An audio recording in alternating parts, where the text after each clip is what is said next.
We're going to call to order first the regular meeting of the West Sacramento City Council and Redevelopment Successor Agency and Financing Authority for March 18th. Mr. City Attorney, do we need to call the other meeting to order concurrently? Yes. Okay. And then also the, have the notice in front of me. Is this an emergency meeting or a special meeting? No, this is a special meeting. Okay, so a special meeting of the City Council for the, sorry, there, I do have it right in front of me. Thanks. Yeah, special concurrent meeting of the City Council and Successor Agency and Financing Authority with the one item relating to Ordinance 25-5 relating to evictions. So let's begin with the Pledge of Allegiance. So can I invite our Sergeant at Arms, the Chief of Police, to lead us in pledge?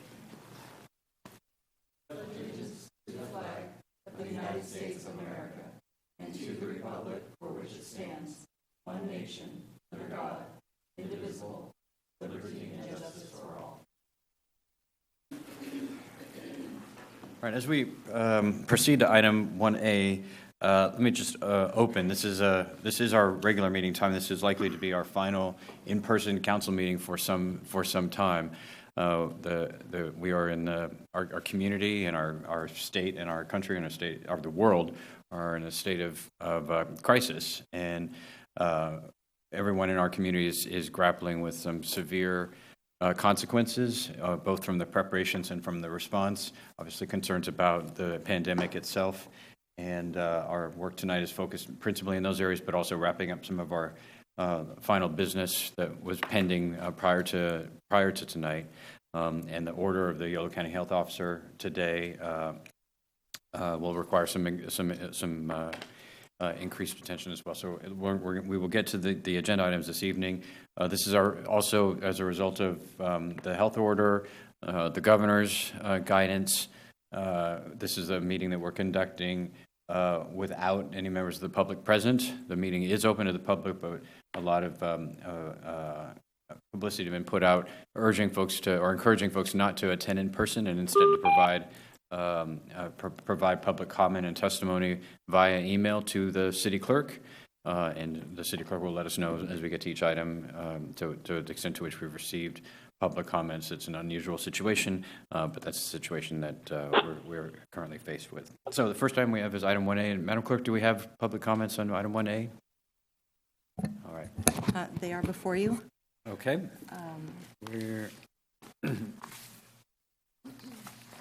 You want me to read them, or you want to read them? I wasn't going to. Were you intending to read them out loud? I wasn't intending. I just want to make sure that you do have them. Okay. You have one. Which is oh, I see. Okay, so we have public.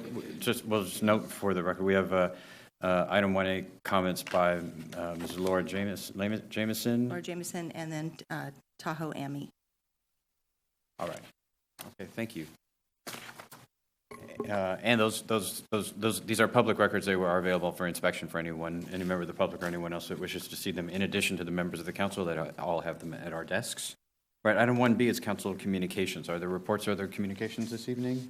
Mr. Ledesma? Yes. Just real quickly. Oh, I'm sorry, Mr. Ledesma, the city clerk, I'm a city attorney, didn't stop me from not announcing the fact that we did meet in closed session briefly before this meeting to confer with our legal counsel regarding existing litigation in the city of West Sacramento versus R&L Business Management, and one item of substantial threat of litigation regarding the October 10th, 2018 letter from Scott Rafferty. So my apologies, but we did meet in closed session for those purposes. Back to Mr. Ledesma. Thank you. I just wanted to report that earlier tonight was a meeting of the Yolo County Transportation District special meeting, emergency meeting, where we granted emergency authority to the executive director. I think we're going to have some updates later around impacts, emergency services, but there will be impacts to our Yolo bus service, and I'll outline those to him. But we did pass that action to provide the executive director that power. So that's all I have. All right. Ms. Guerrero. I just have a couple of updates. On March 16th, the Yolo Habitat Conservancy held a conference call, took action on a few items, which included expanding PG&E's use of the Yolo permit coverage for a Buckeye Station upgrade, And we plan to review our budget in our next meeting in May. And the same day, we also had the Eola Basin Groundwater Agency that met, and we took action on appointing a new executive officer. And we selected Kristen Seek, and she's currently the Eola County Flood Control and Water Conservation District's Assistant Manager.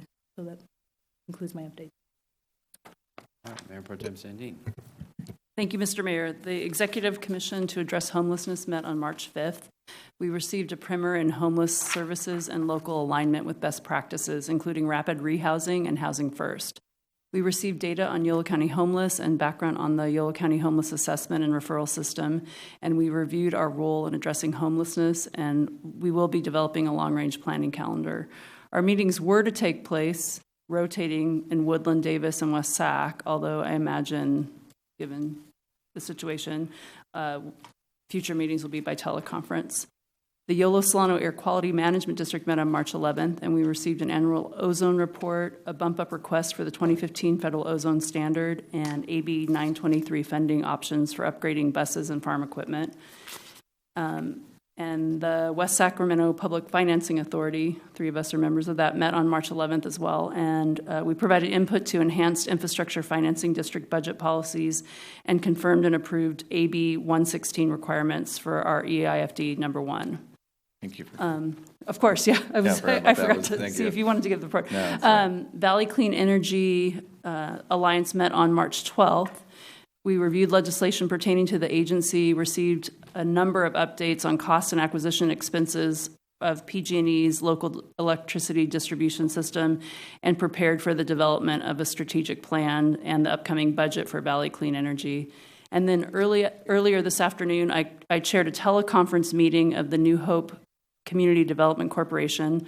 We approved and adopted the authorizing resolution and granting of authority regarding financing of the 1801 West Capitol project, and approved the, I wish I could read my handwriting, contribution agreement between Mercy Housing California and New Hope Development Corporation. So that's really good news for West Sac and our permanent supportive housing project. Thanks. All right, thank you. I've been in part of daily meetings with various partners, other agencies, the National Mayor's Group, the CDC, and others, but all related to the coronavirus response. So I'll simply report on the relevant elements when we get to those agenda items. Right, so we have no appointments this evening, so we're going to proceed to item 2, which is a presentation by YC Parmia, the Eola County Public Agency Risk Management Insurance Authority Executive Director. Mr. Mayor, that item is going to be continued to a later date. Okay. For obvious reasons. Right. So without objection, then we'll continue item 2 to a later date. Then the next is the consent agenda, items 3 through 13. Are there questions or items? I don't have a question, but we have a memo on item number 3 at our desks. Right. So this item is about conforming to the state law regarding discontinuance of water service for non-payment. I want to be very clear, this is something the city does not do. We do not discontinue water service for non-payment. Maybe the city attorney can elaborate on the memo. Thank you. We'd had some discussion internal to the city as to whether there's a need for policy revisions to track with SB 998, but technically it does require that you have a policy, and under your ordinance, it is permissible for the city to shut off water for non-payment. As a practical matter, the city does not do that. You all may know you are in a teeter plan county, and so when there are delinquent water bills, those are turned over to the county, placed on the tax bill for that year, and then eventually become a tax lien if not paid. But my recommendation was that we go ahead and adopt a policy. This, of course, was for our current events, but the policy before you brings the city's existing policy document into alignment with SB 998. With the sort of pace of things happening, we had some last comments to submit, and that's why you've got a memo before you tonight. But I am comfortable that all the changes implement the requirements of SB 998, which, to remind folks, is a law that was put in place to limit residential shutoffs for non-payment. So all the policy changes go to make it easier for people to come back to the city, request a payment plan or a delay. So these are all consumer protections that have been required by state law. All right, other questions or comments on the consent agenda? Mr. Mayor, I just want to point out that you have public comment on item number 13 from Laura Jameson. Okay, yeah, so we have a, as the clerk's just noted, we have one item of pre-submitted public comment on item 13 from Laura Jameson, and item 13 is the consideration of the minutes of the regular meeting of March 4th and the special meeting of March 8th. All right, with that, is there a motion on the consent agenda? I do have a question on agenda yes. item number 3. I did have a request regarding, from a business, saying that they will have a difficult time paying their utility bills. And I don't know if I should include that concern here, or if I should include it under the emergency declaration, maybe something separately handled there. My suggestion would be to include it under that item. I will cover that related topic. Okay, thank you. All right, so Councilmember Roscoe has moved. Is there that the consent agenda be adopted? Councilmember Ledesma has seconded. All those in favor, please say aye. Aye. Aye. Any opposed? Hearing none. That motion carries. That brings us to item 14, which is a public hearing and first reading of ordinance 20-4 regarding proposed amendments to Title 17 of the Municipal Code for accessory dwelling units and metal storage containers. Just very briefly, you have the report. This item is a cleanup of the zoning ordinance that was recently adopted. It was inadvertently left out of the zoning ordinance changes, but this was something that we had before, and we're just restoring this provision of zoning. So, Yeah, I would add that the other part is to, again, to mirror requirements now in state law, easing rules on the production of accessory dwelling units, and so the other provisions that are in this ordinance track with those requirements of state law, just bringing the city's procedures into conformance. All right, we do have one public comment on this in the record from Laura Jameson as well. Are there other questions or comments?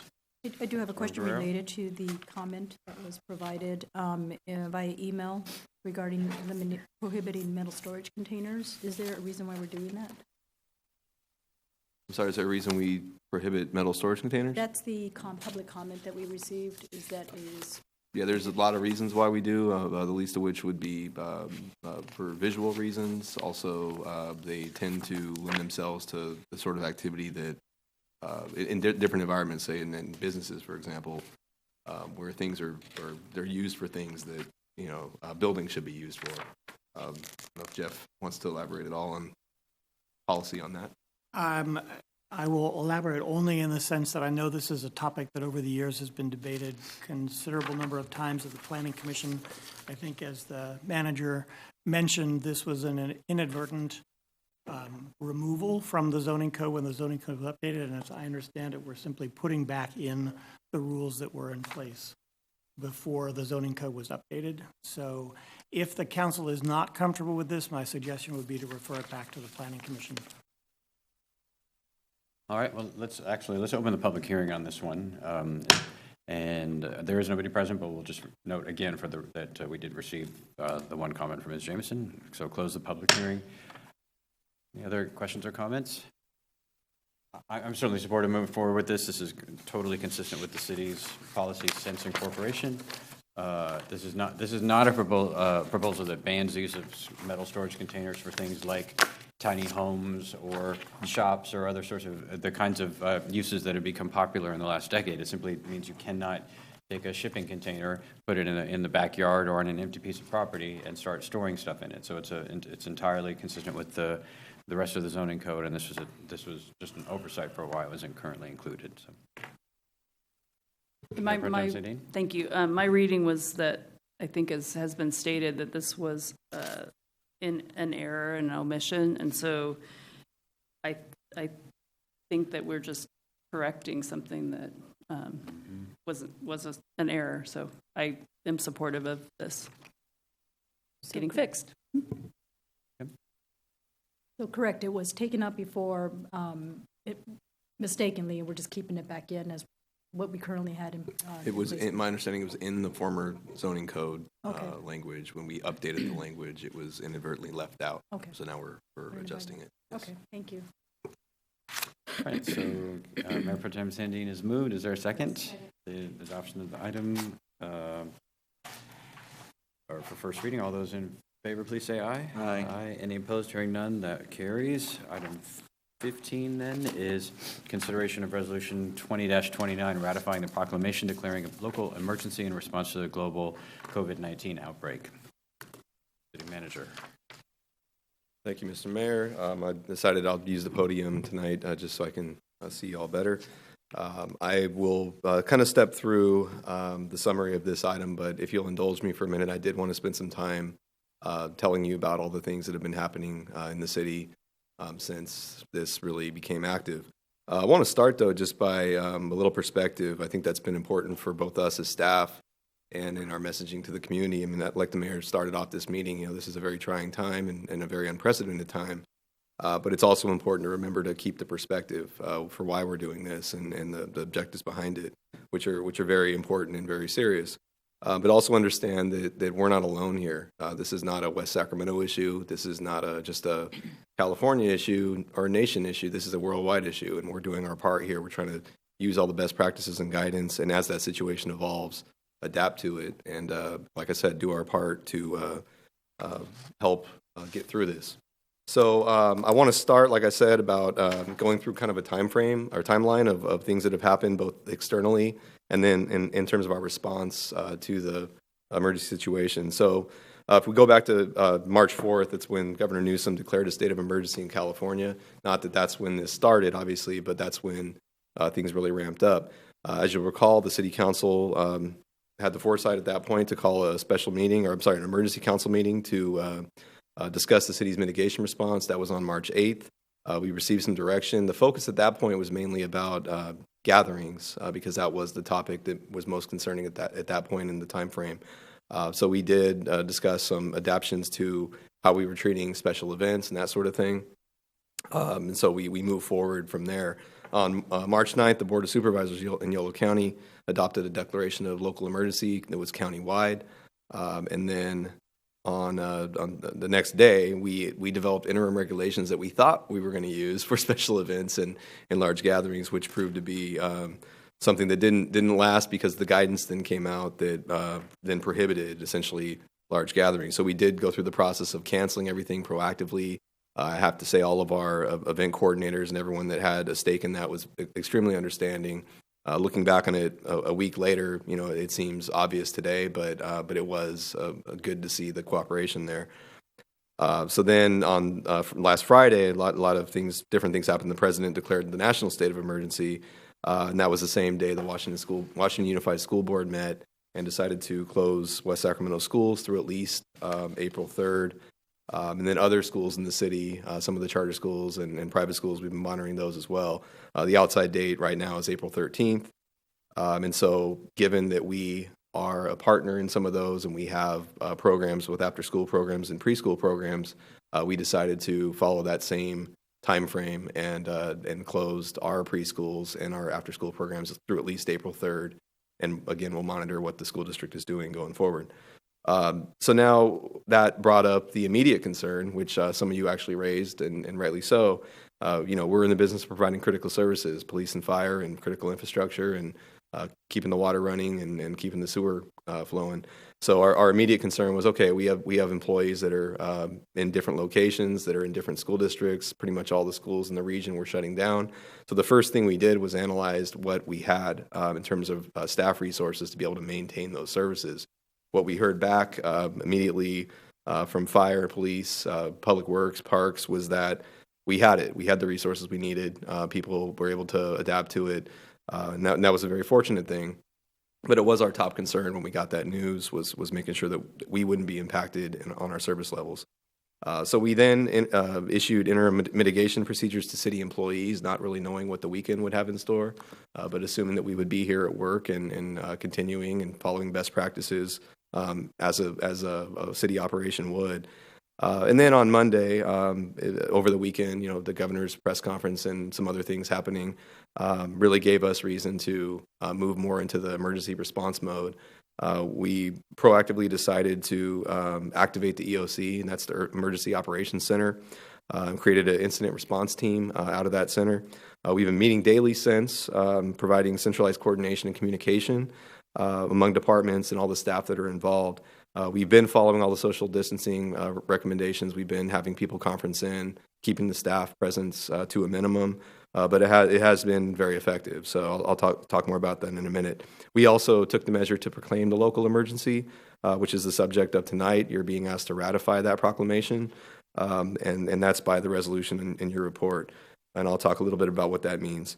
Our focus then continued to be on how do we take this organization and wind things down to follow what we knew was coming, which is now in the form of an order. But at the time, it was guidance. So our first step was to close the rec center and the community center. We accomplished that early in the afternoon on Monday. And that was just a proactive measure that made sense. We were kind of watching what similar businesses like gyms in the region were doing, and I think we were early in that process, but I think it ultimately was the right thing to do at that time. We also then decided to implement closure of City Hall and all the operating facility buildings in the city to the public. So again, we have multiple facilities. It's not just City Hall. We have offices in other places. So our first step was we are closed to the public as of that afternoon. And then we began the process of transitioning all what we deemed as non-essential employees. I mean, they're all essential, but when it comes down to those core services, we really have to get specific there.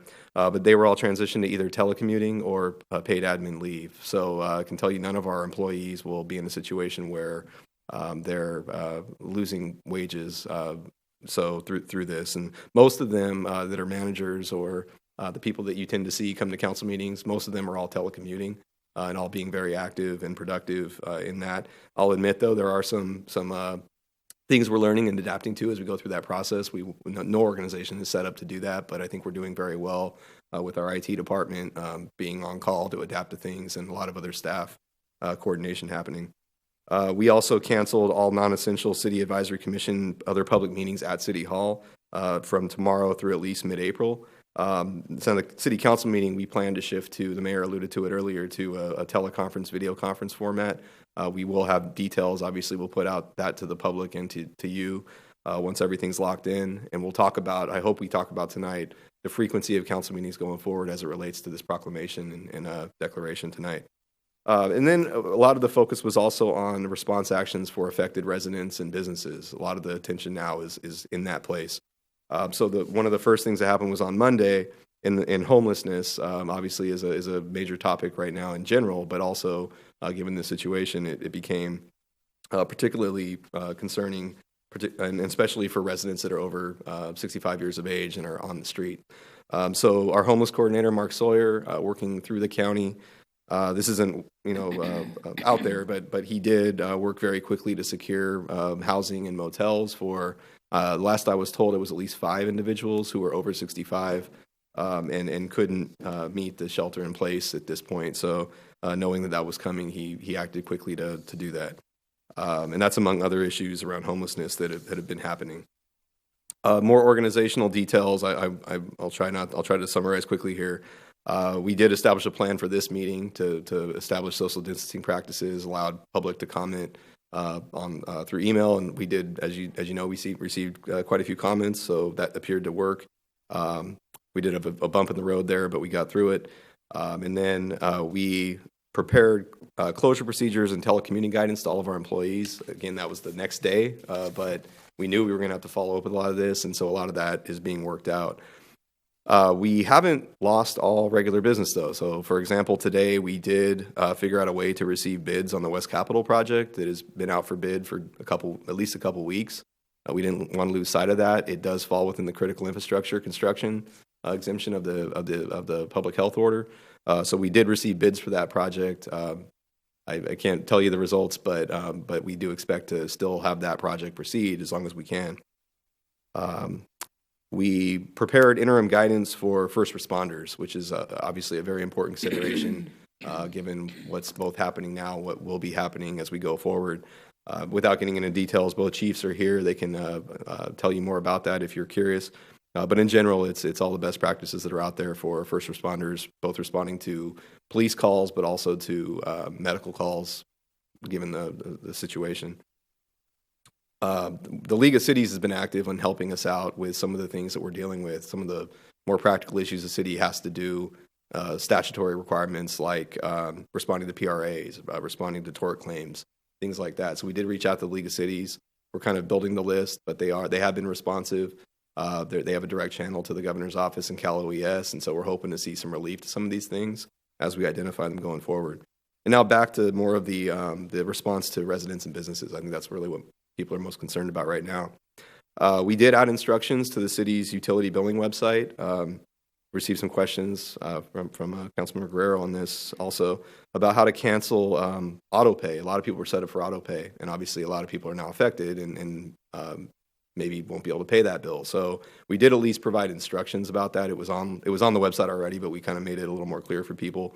But I want to reemphasize again the item earlier that had to do with discontinuance and conforming to the state law.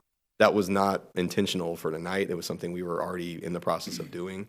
The practice has always been that we do not discontinue water service for non-payment, though. So residents should, be assured of that. We also confirmed a question I think the mayor had was about parking citations for street sweeping. We aren't like Sacramento in some of the neighborhoods where they have posted signs for street sweeping time. We're not there yet, I guess. So fortunately, we don't ticket for that. So a lot of people are now stuck at home with their cars on the road. The streets are still going to get swept. We'll just go around the cars. So we established a business resource page, and this is one of the topics I hope to get into a little bit tonight. Obviously, we have over, I think, 5,000 businesses in West Sacramento, 25,000 people that work for them, and they will be affected. They are being affected right now. The site for businesses is both a resource, mainly a resource for all of the state and federal programs. Councilman Ledesma, I know you've been busy with those, but that's our main concern, is being a resource for those companies, being a good resource, easy to find information. We're working with the Chamber of Commerce on that as well. Our economic development staff are coordinating with the Chamber on outreach and other activities. One of the things they're going to be doing in the coming days and week ahead, I would imagine, is collecting data from businesses, trying to get as much as we can for understanding the 30-day impacts, the 60-day impacts, and the longer-term impacts for businesses, and then hopefully develop more resources on how to respond to that. It's a very difficult topic, but it's one that we have a department that's focusing on that right now, and very capable people to do it. We also reviewed the governor's executive order on protections for residential and commercial tenants, which expressly authorizes cities to ban evictions, and that's why we have the last item on the agenda. We went ahead and scheduled a special parallel meeting for that, so we'll talk about that in a minute. And then, of course, today, I think 11 o'clock, the county public health official issued the order. It's called a shelter-in-place order. I know we'll get into that tonight. It's the same as what they do in the Bay Area. I think that's the most important thing for people to understand. If you have friends in the Bay Area, they've been dealing with this for 48 hours. It's almost identical to the orders that are in I think it's up to the 6 or 9 counties down in the Bay. And so we did put out a notice to people yesterday that you probably want to start familiarizing yourself with that. And as we go forward, I know we'll get a lot of questions. We don't have all the answers at this moment, but we are here and available and trying to be a resource for those. So through all that, we've provided daily updates to the West Sacramento community on our website and all of our social media channels. I know you all have been helpful in helping spread that word.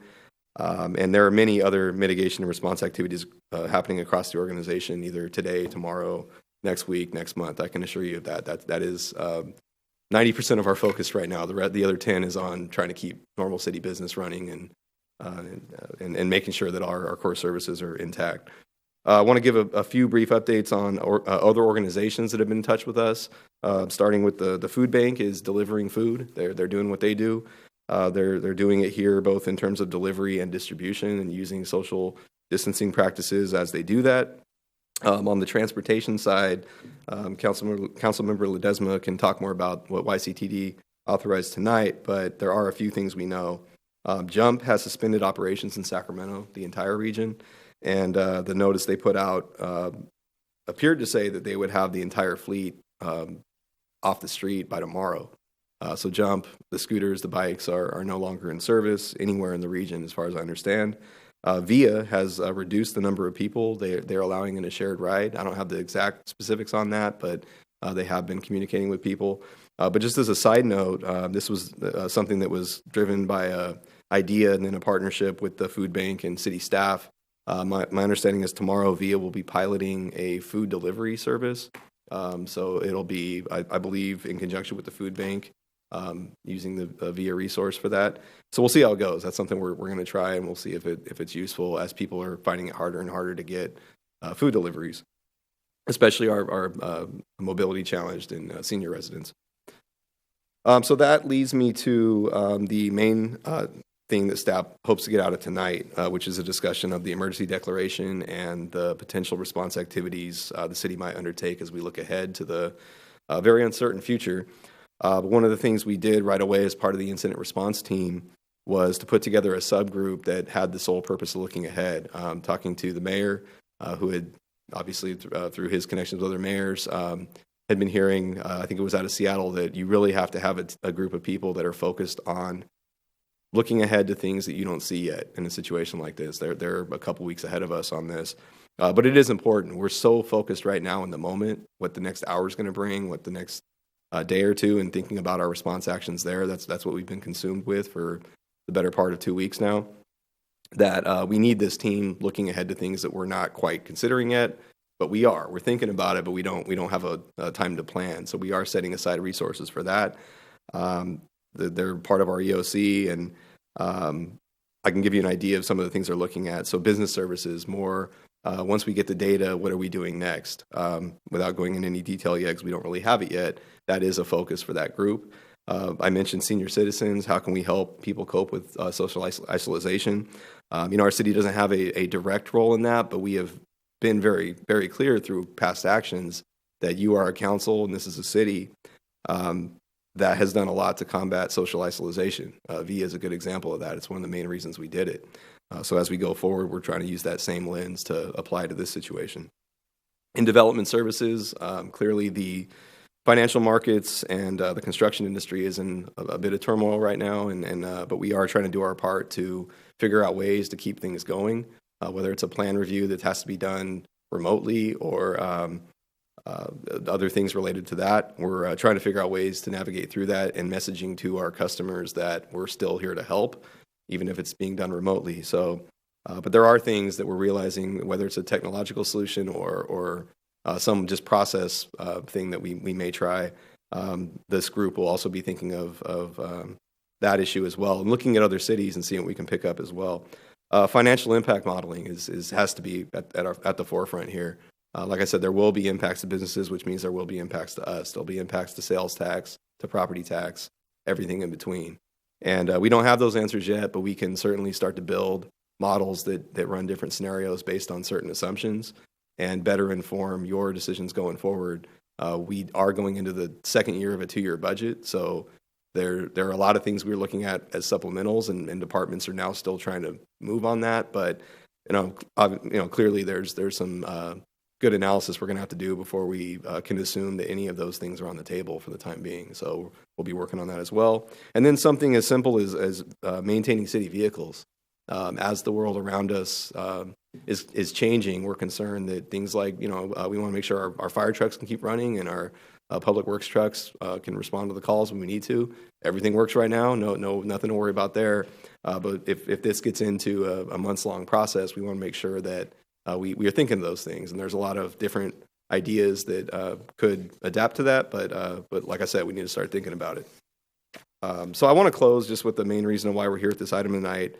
This is an emergency, and by ratifying the proclamation, what you're doing is both acknowledging that an emergency situation exists here in West Sacramento, and you're giving us the flexibility as staff and the organization to be able to do things like procure goods and services that may be needed, including the ones we're not quite sure of yet, and do that more rapidly, to do it in a way that still has the accountability, because after we do it, we still have to have the council approve what we do. And that's all embedded in our municipal code. I won't get into too much detail about that unless there's questions, but we have the authority to do this.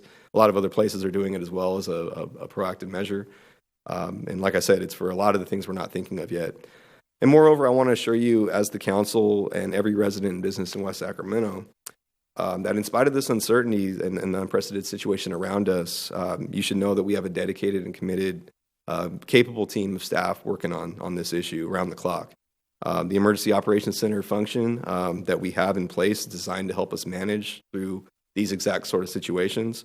It's why we train, it's why our emergency operations staff organize for it. And I'll be the first to admit that this is not the typical scenario that we envisioned when we do those trainings, far from it. But I can tell you that we're also capable of managing it because of that system. We will make sure that the core city services go on. Regular city work will go on to every extent possible, even if it's done remotely, and we figure it out as we move ahead. I can tell you our system is strong, our commitment is stronger, and this is West Sac, and we can get through it. So with that, I'll sit back down and I'll take questions. Thank you. All right, thank you, Mr. City Manager, very well. Excellent presentation. I know all of us have been in regular communication with the manager. I've spent 1,000 hours with him in the last 2 or 3 weeks, while he's also been undertaking all these responsibilities. And we're very fortunate in this community to have a manager of this caliber and commitment, dedication, maturity, temper, and ability, and just overall competence and ability at the helm. And so I want to first acknowledge and thank Aaron for all the work that he's done on what seemed at the beginning like it was just a debate about Little League. And gosh, how fortunate we were when we had that initial emergency meeting. But being able to ramp up so quickly and to adapt to all of the changes both in the world and in the regulatory and emergency order environment at the county and the state, the nation, of course, and then the what's been happening with the virus itself. So this is in my view, this is an absolutely appropriate order. Aaron actually issued it later than some other jurisdictions because as the council won't be surprised, his preference has been to have the council take the action where it's appropriate, but the time just wouldn't allow for that, and so it's thoroughly appropriate for the manager to have taken this action. I think I'm certainly in full support of ratifying it. It is the kinds of emergencies that we're typically organizing around, and this is, I think this is the 5th time we've activated the EOC, or 4th time since I've been on the council, counting a couple floods and 911 and attack on City Hall and a few other times.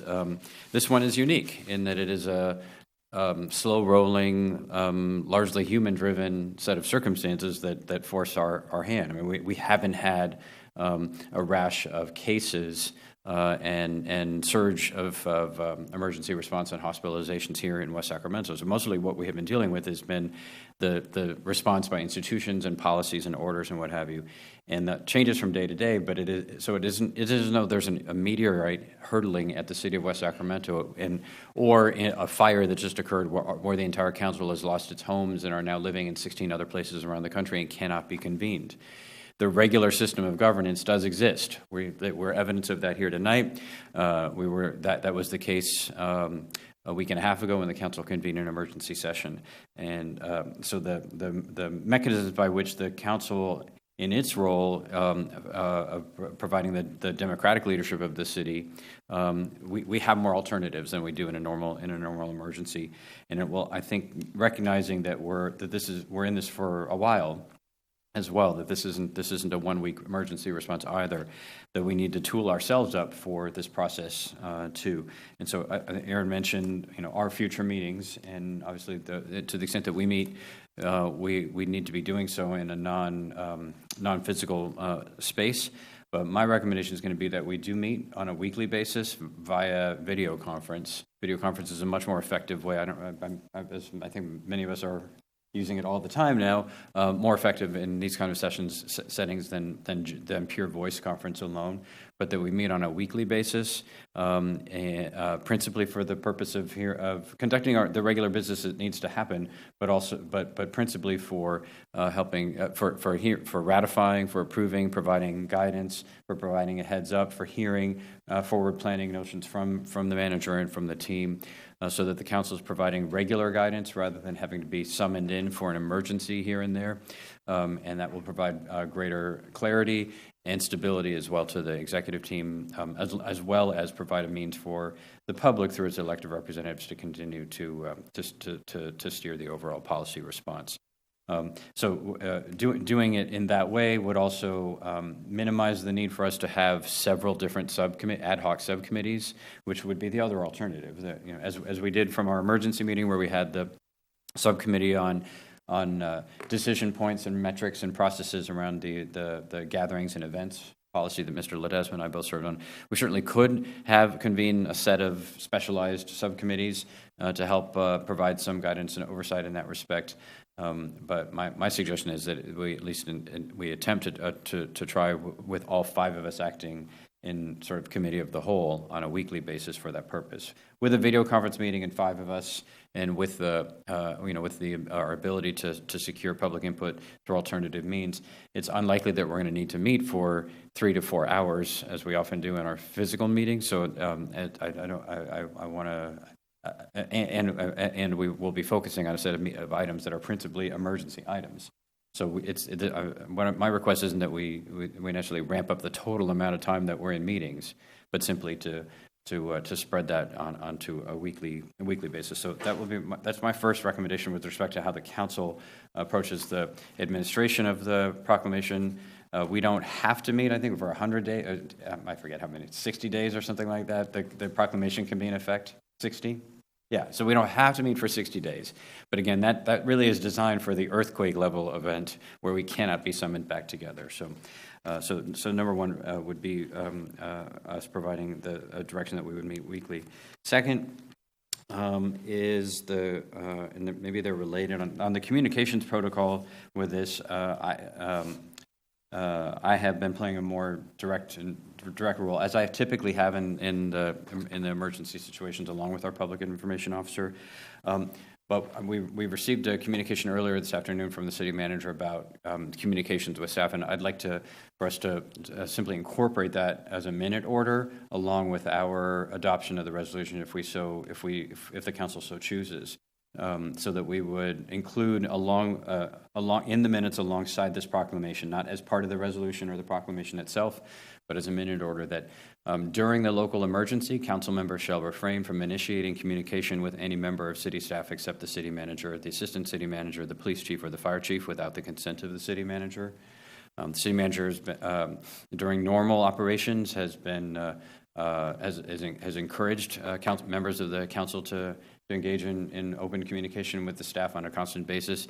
During an emergency situation that we're currently in the incident command structure that it's essential to maintain, the manager has requested, and I absolutely concur that we agree as a council through collective action here tonight that we will refrain from doing so, and that our communications will go through the city manager or in other means that the city manager gives his consent for in that regard.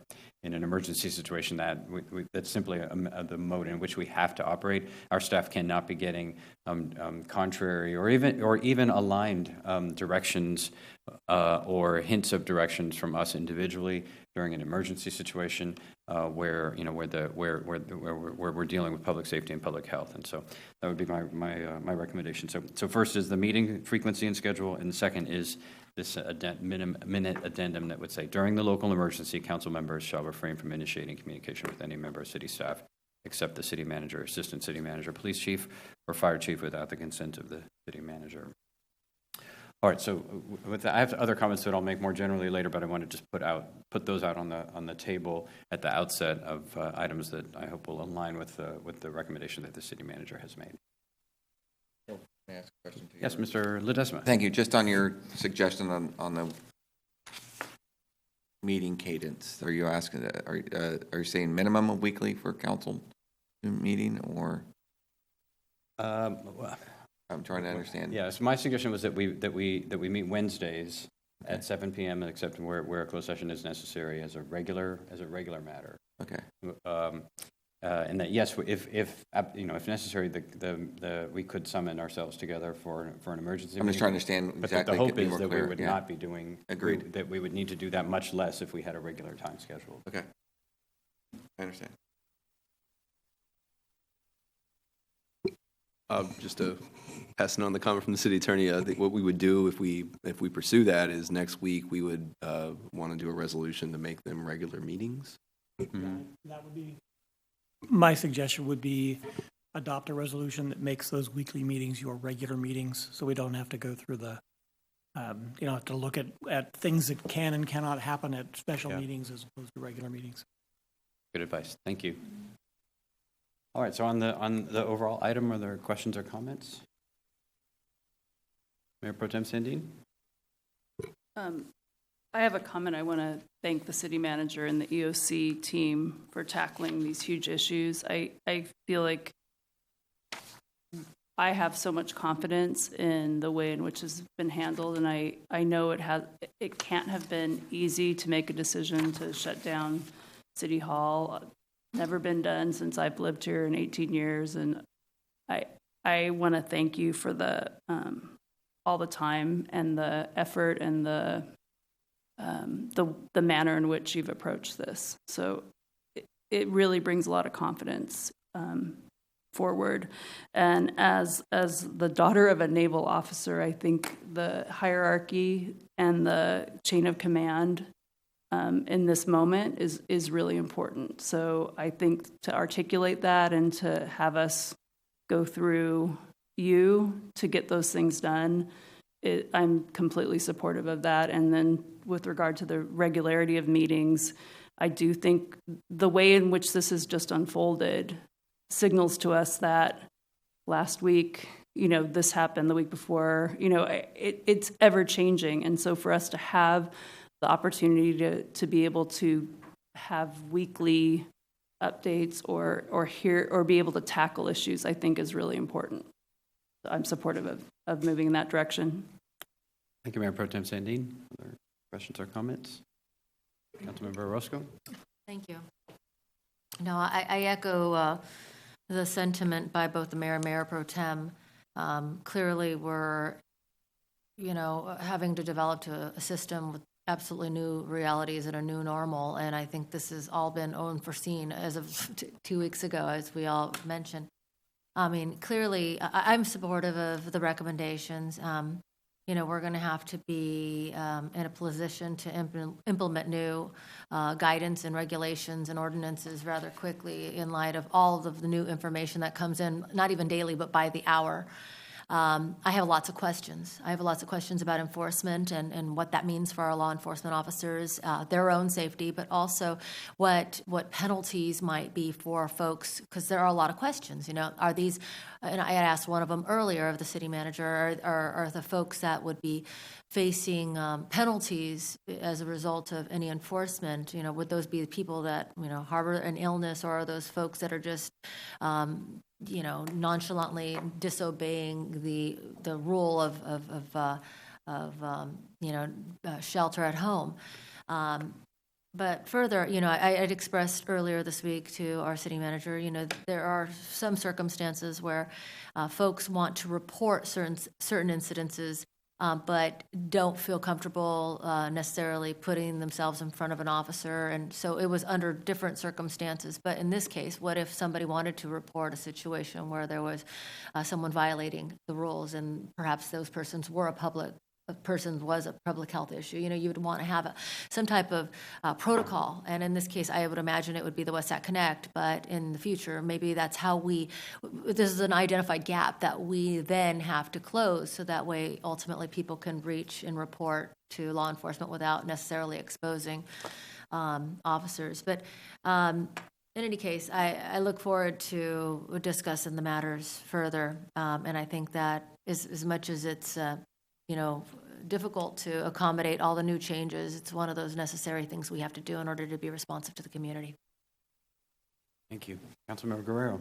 Just want to thank everybody here and the administration and also the county, also Oscar Villegas, Supervisor Oscar Villegas, who came at the last minute, pulling together, the information he provided, and then the outcome, providing the leadership, and Supervisor Sandy and Provenza and the others who have been distributing and information. This is a real step-by-step, minute-by-minute process, and I think our experience in working with this is as we go along, what we're learning, and I think we'll be seeing additional modifications, not just what we're doing here today, but I think we'll be seeing additional changes that we need to make and pivot real quickly to adapt and also make sure that we can implement it. So the communication, not just only administratively, and I know that's a lot of work, but with the community. And I know the community has been very appreciative of the communication that has been going out from the city, so that they are aware of what they can do, and also what Councilmember Orozco, how they can report things.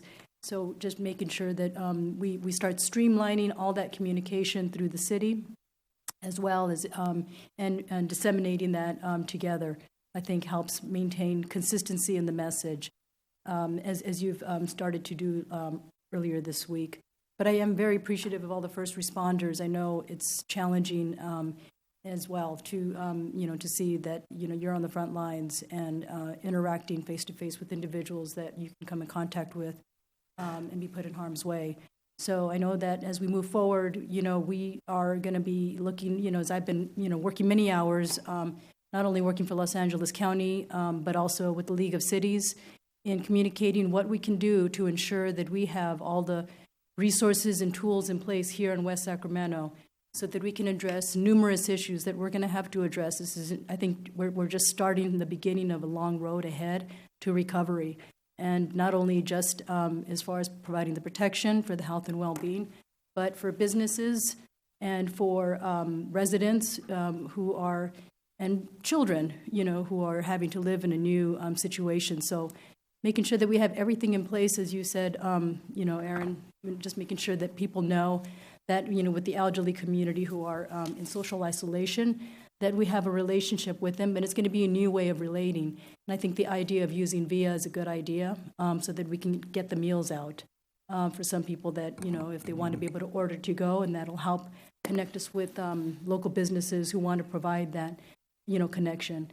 And I'm sure there's going to be a whole bunch of other ideas that I've been receiving, the YOLO Food Bank stepping up and coming out to provide access to food, and whatever we can do to help with Meals on Wheels. I hear there's a wait list, and there is a wait list even for areas that there's a lot of economic disparity here in the YOLO Bright area, and they can't have access to that. So whatever we can do to bridge getting access to those resources, that we continue to work together with the county as we receive new direction and funding for addressing homelessness and for the economy, making sure that we get all the resources. I know Fiona Ma has, the state treasurer has put out a list of all the resources, and maybe being able to have access to that on our website, so that people know how to access the resources, and just kind of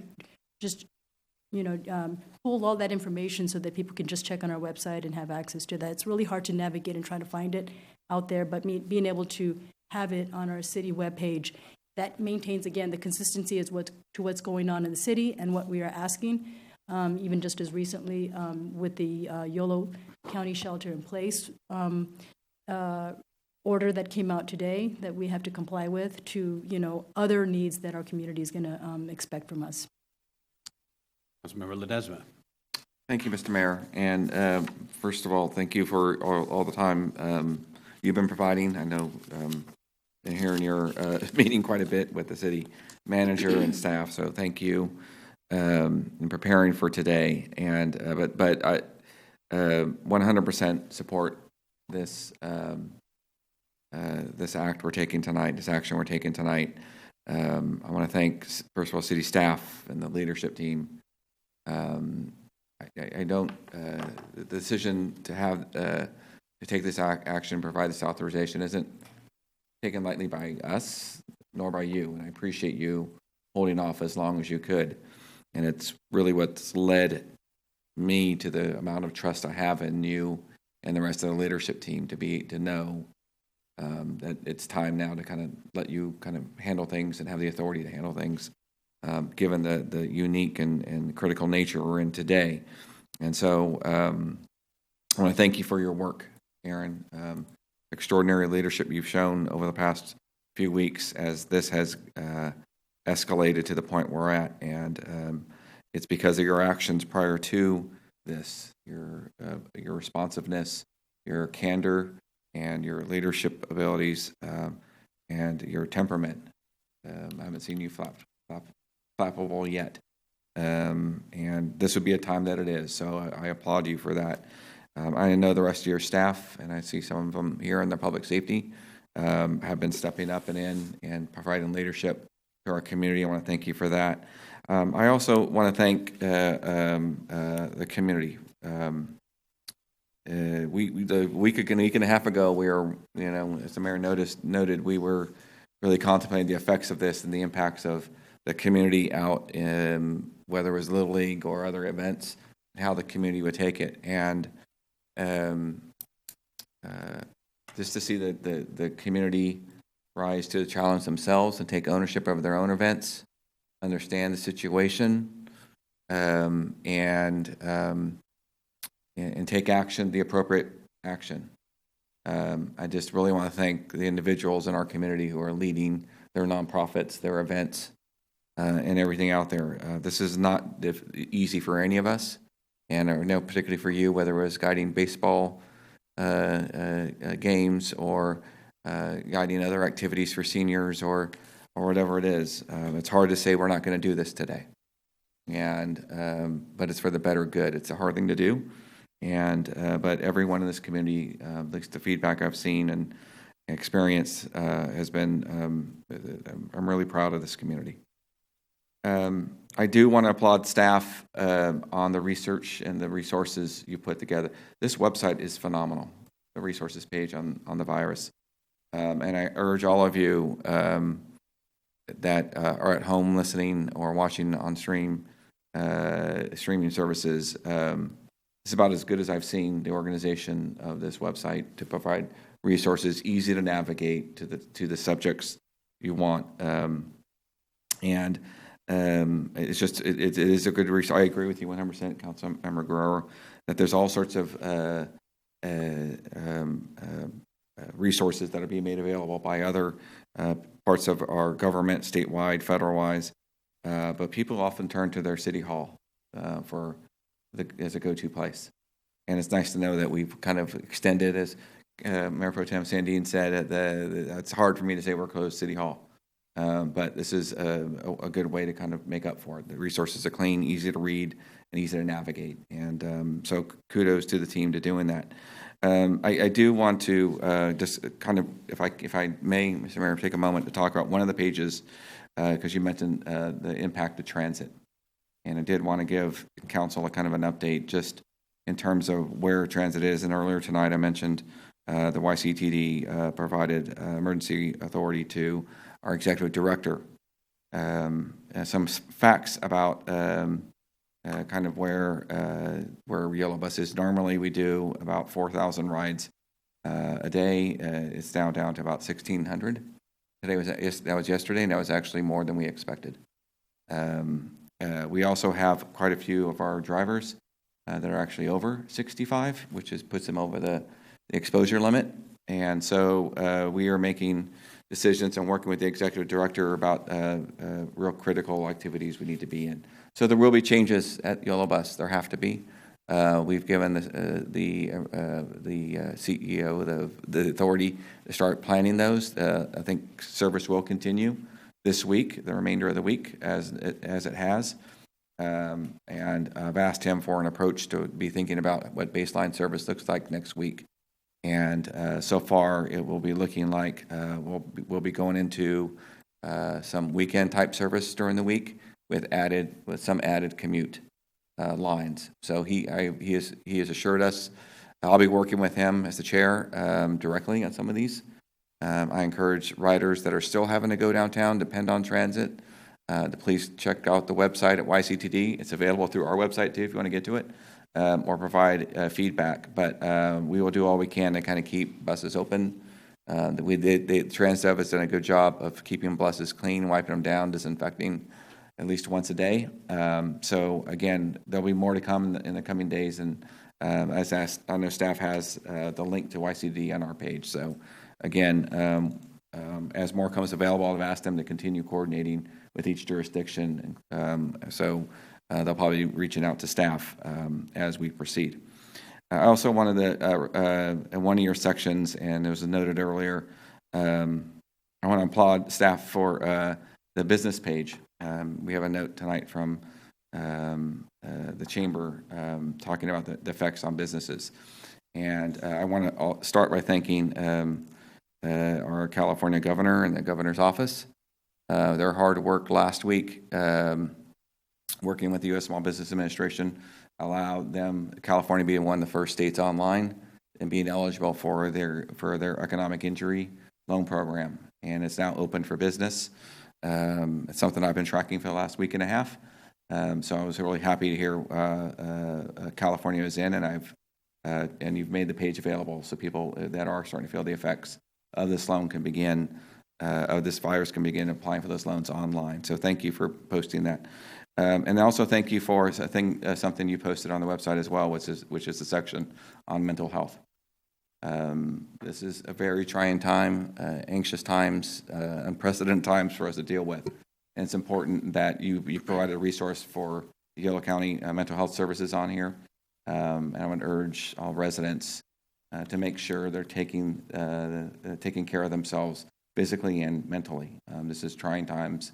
And I know for people on the staff and our public health sector, as we're thinking about all things we need to be worried about, it's an important part of keeping well. And we've made it a priority in the past. And I appreciate staff continuing to keep an eye on it and providing that resource for our team. So with that, thank you very much to the staff. Thank you very much, Aaron, and 100% support the measures around meeting cadences and communication, absolutely communication protocol. Yes. Thank you for all the comments, especially the comments directed towards staff. And I just want to be clear, in a 10-day span, roughly, our world has completely changed, but the commitment they've had hasn't. And so it's amazing to me now in this transition of, the initial response to trying to get to some level of normalcy, which is what we're trying to do here. All the people that are working on this, I just want to make sure that they understand that how much I appreciate it, and hopefully they've heard from you tonight. They're all on the phone, by the way. We don't have most of our department heads here tonight. It's just our very limited number of our exec staff. But it's not just the exec staff, it's other people working below them that are 100% committed to this response. So I just want to take this opportunity to thank all of them, too. Thank you. Yeah, thanks, Aaron, and thanks to my colleagues for the heartfelt and for the heartfelt remarks, and also the clarity around the job that we have ahead of us, and how challenging it is, but also how important this organization is as the city in order to minimize the damage and maximize our chances of getting out of this and protecting as many of our citizens as possible.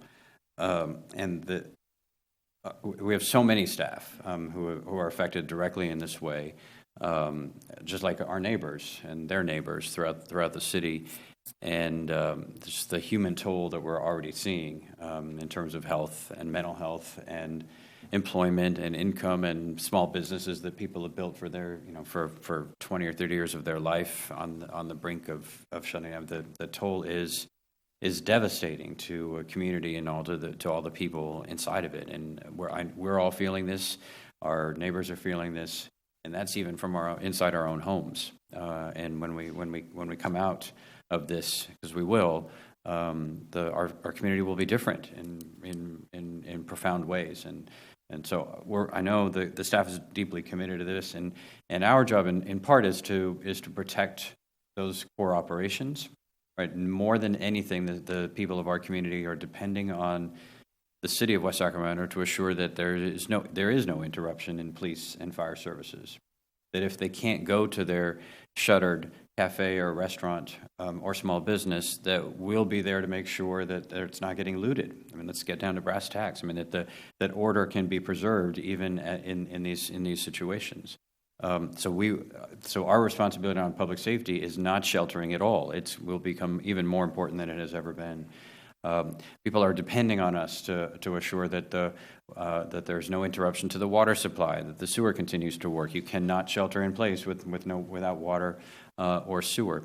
To the extent that they get out to exercise or take the dog out walking or get the children out for just a few minutes of sunshine and activity, that the parks are maintained and that there's no needles or garbage in them. I mean, the essential services that we provide, that people are depending on us to survive, are critical. And so, our task as a council in some ways to protect the resources and the focus and the attention and the bandwidth of our staff to be able to deliver those and other essential services that are on the table. That will mean focusing. I mean, I know, I feel, as I think I was just trying to express, I feel the pain that so many of our residents are going through, and we ought to help where we can. I think it is essential for us to recognize that we are not the solution to all of those problems. We cannot be. And the worst thing that we can do for the mental health of our residents and for their social and economic health is to lead them to believe that we are going to solve the problems of business closures and their unemployment and their children being home and not learning and scholarships, all of the issues that our families and our neighbors are facing. We ought to help where we can, but we also cannot make commitments that we're going to make sure everyone gets what they need, because that is not in our power.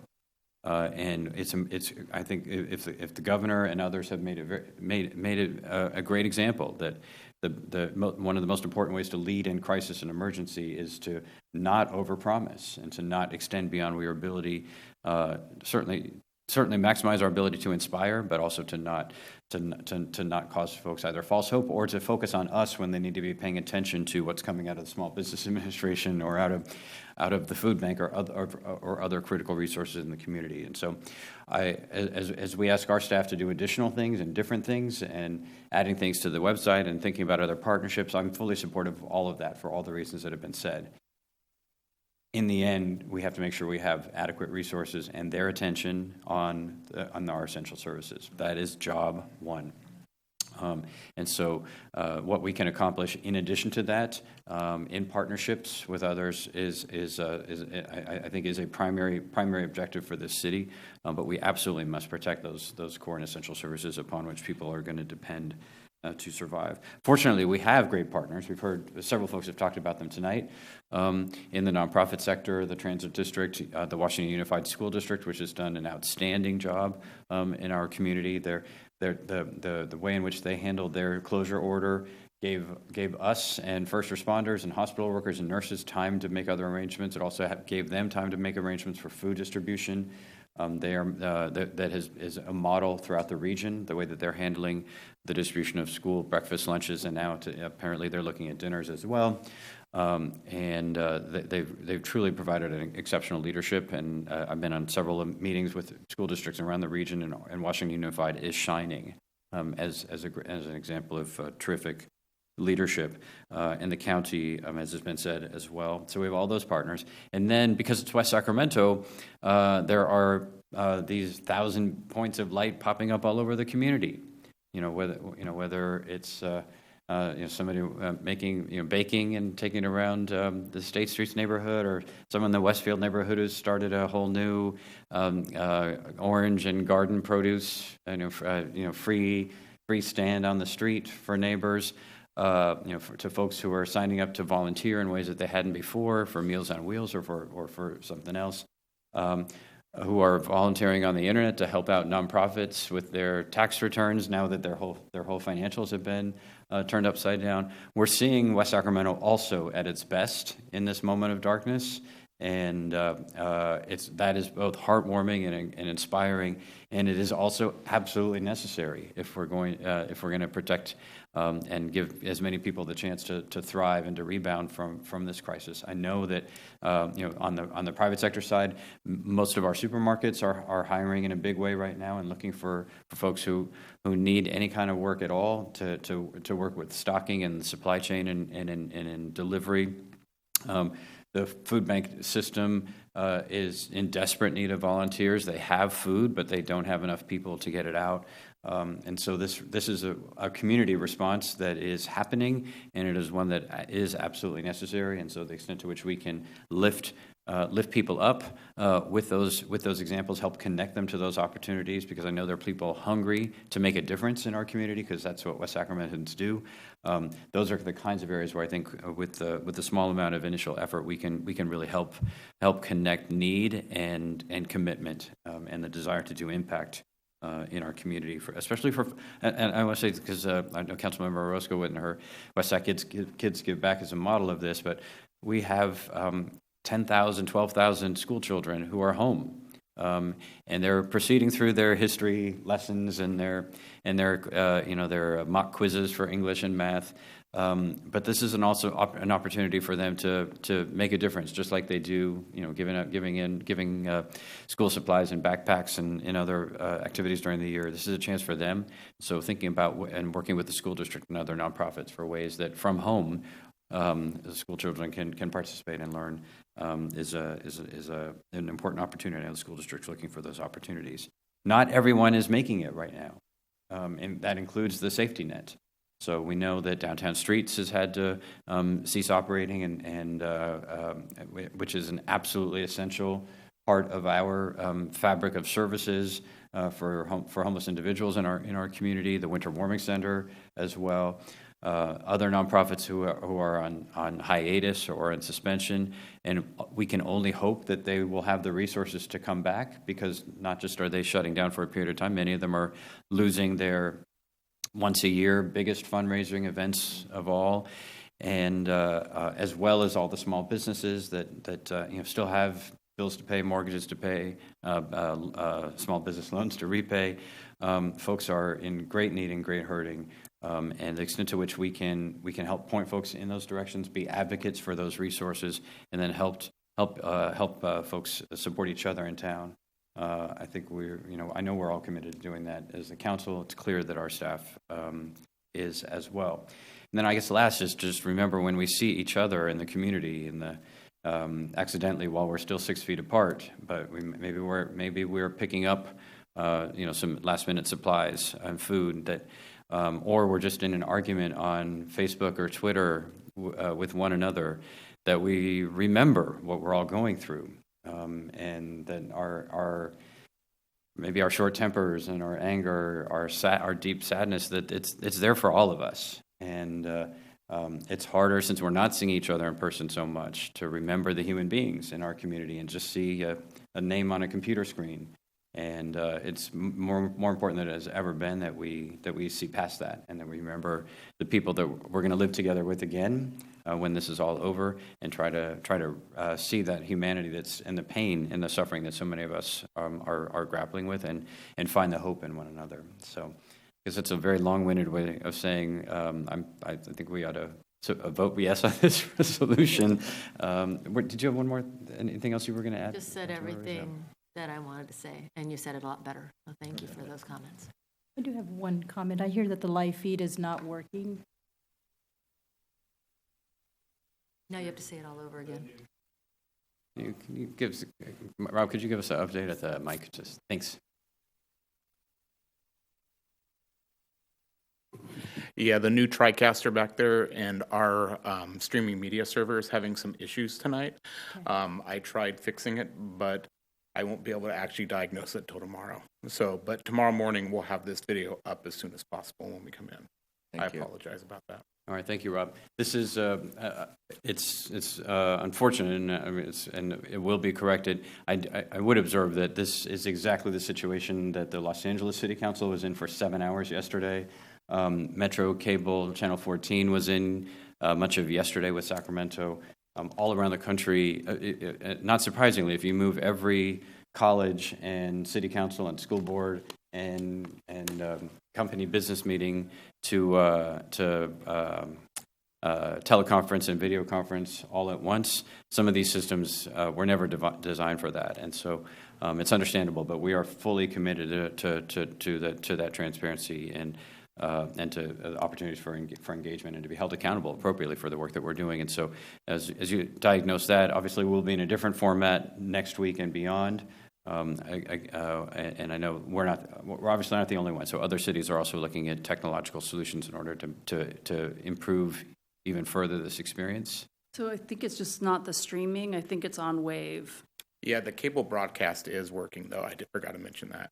Okay, yeah. Gotcha. Just not the web-based. Okay. All right. So did you have a motion? All right. So the motion is the staff recommendation plus the two items with respect to the communication protocol and the meetings. All right, so it's been moved by Councilmember Orozco and seconded by Councilmember Guerrero. Seeing no further discussion, all those in favor, please say aye. Aye. Any opposed? Hearing none, that motion carries. Thank you. All right, that brings us then to item 16, which is a presentation and first reading of ordinance 20-3, amending Municipal Code Chapter 2.18, related to campaign contribution limitations and consideration of election transparency actions. Leave at the request of Councilmember Ledesma. We're going to ask that we remove this item from the agenda. So if are you going to object, City Clerk? Okay, all right. Okay, so if there's no objection, then we'll remove this item from the agenda. We are not continuing it to a future date in any near-term time horizon, but we're removing it from this agenda, so it's not going to be considered tonight or at any near-term meeting. Thank you.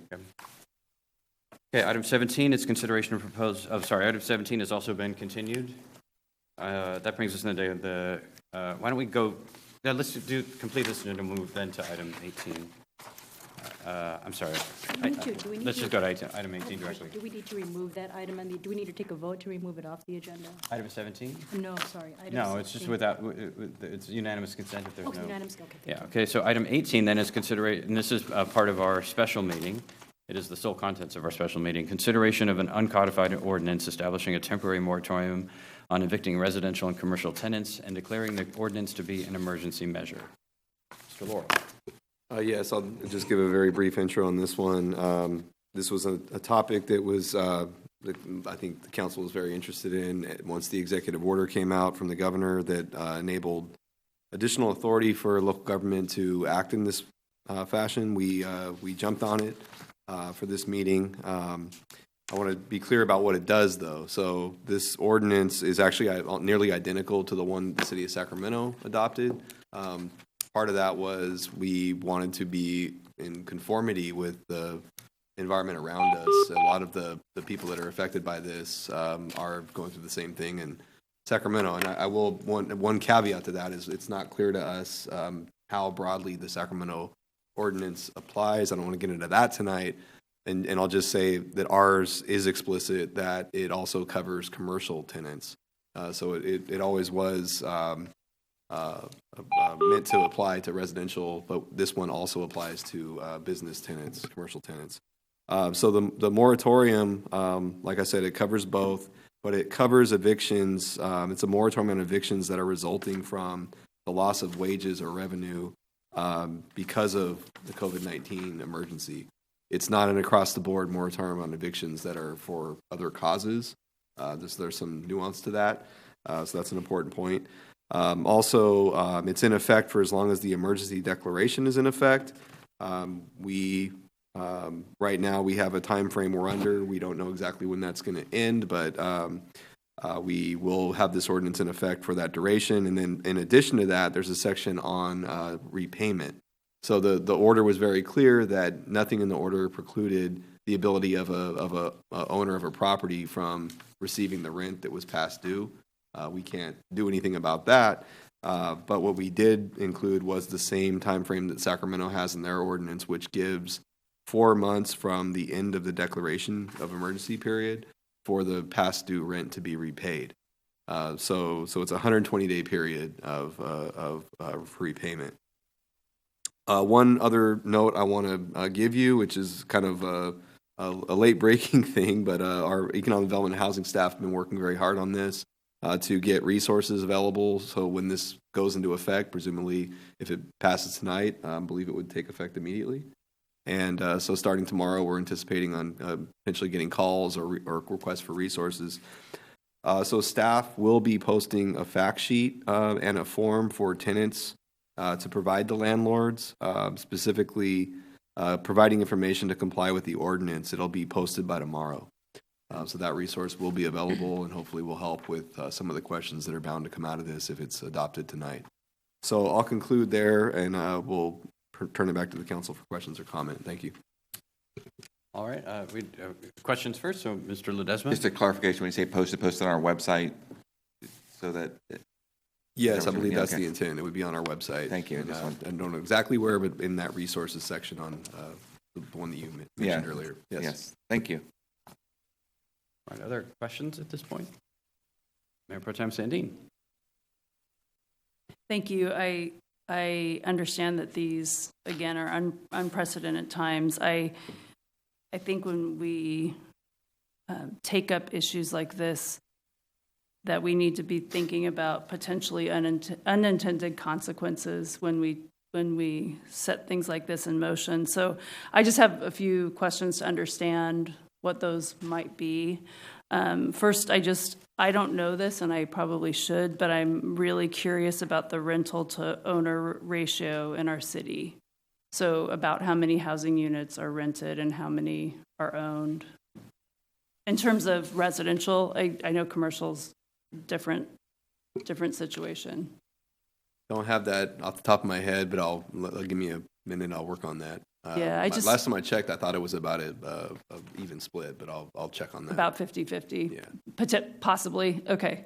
So some of the things I've been thinking about as small, when taking this up, is someone who owns a rental unit, one, maybe two, and then the circumstance of their renter, which this is going to be potentially very severe, not being able to make rent, and then that in turns, and that person perhaps has a mortgage and has the city sewer, water, trash, property tax to pay, and then that in turn makes a potential issue for someone who is providing a rental home in our community. And I was trying to think about how this might impact perhaps even a lot more people kind of downstream.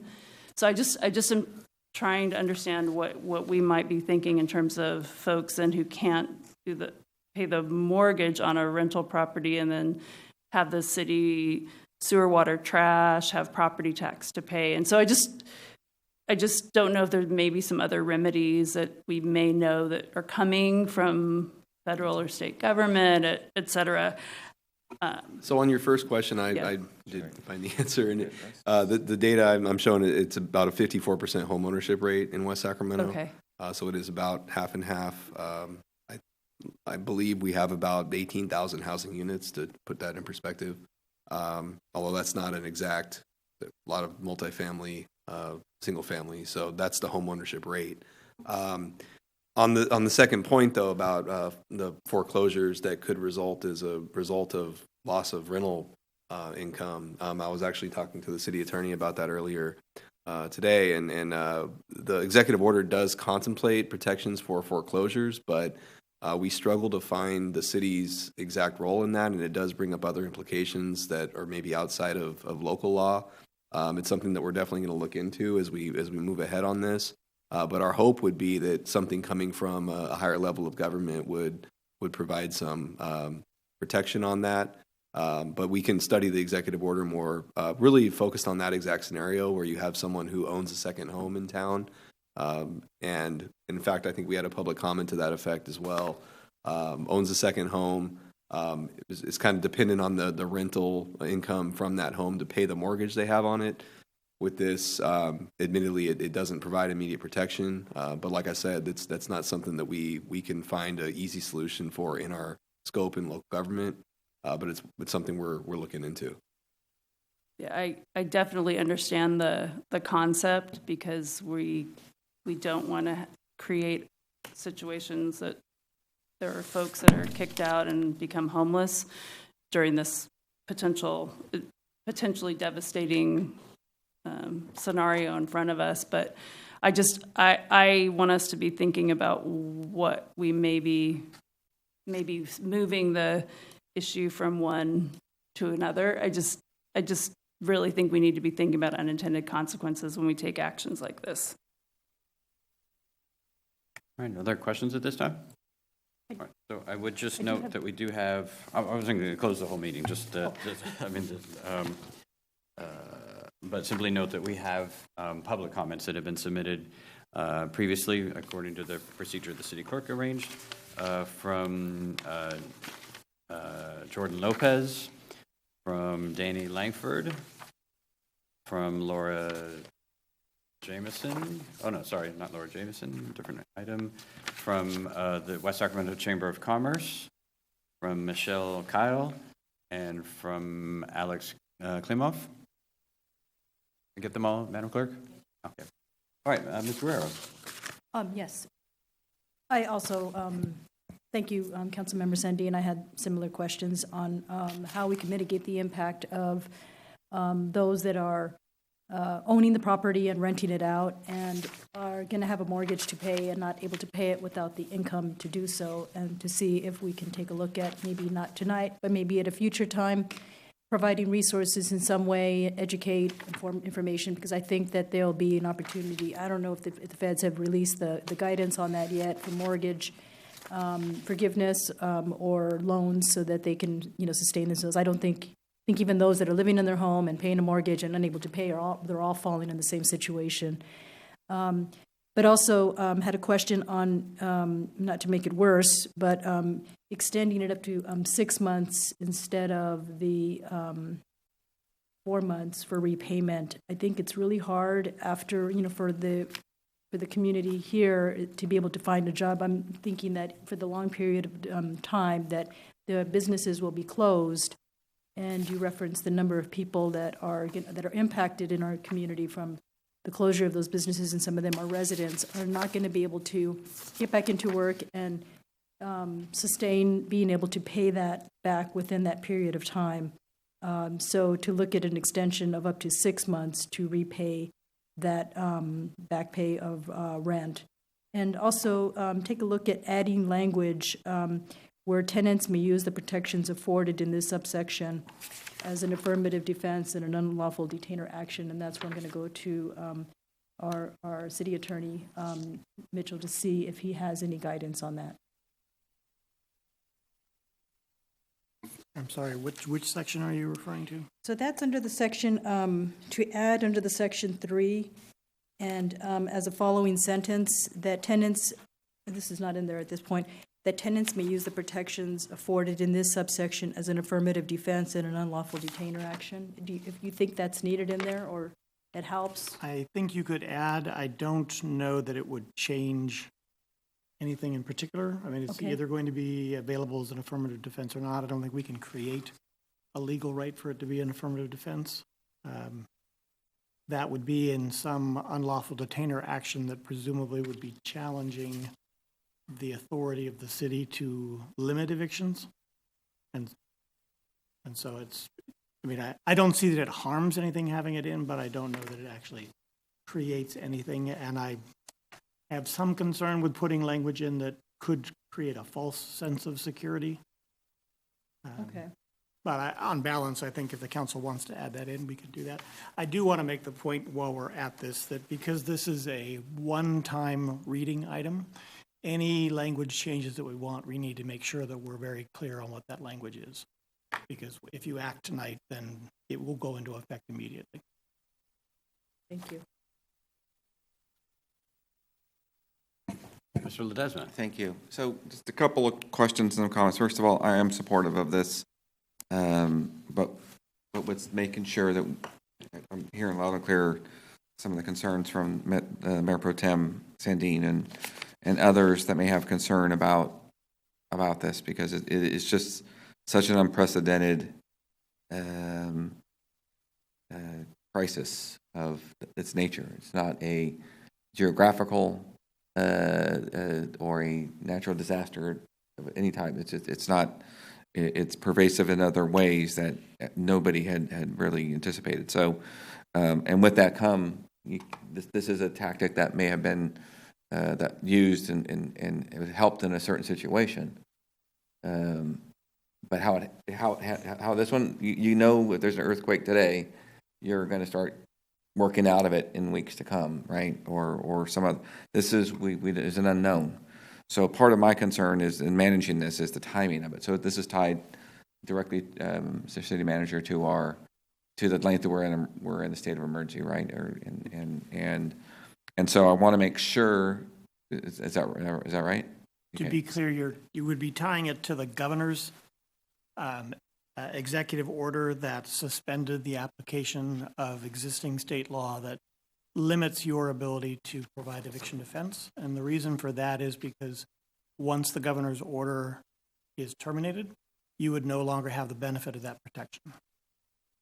And therefore, arguably, once the governor's order ends, you would lose your ability to put these kinds of eviction defenses in place. Is there an end date stated on his emergency? Currently, May 31st. Okay. All right. So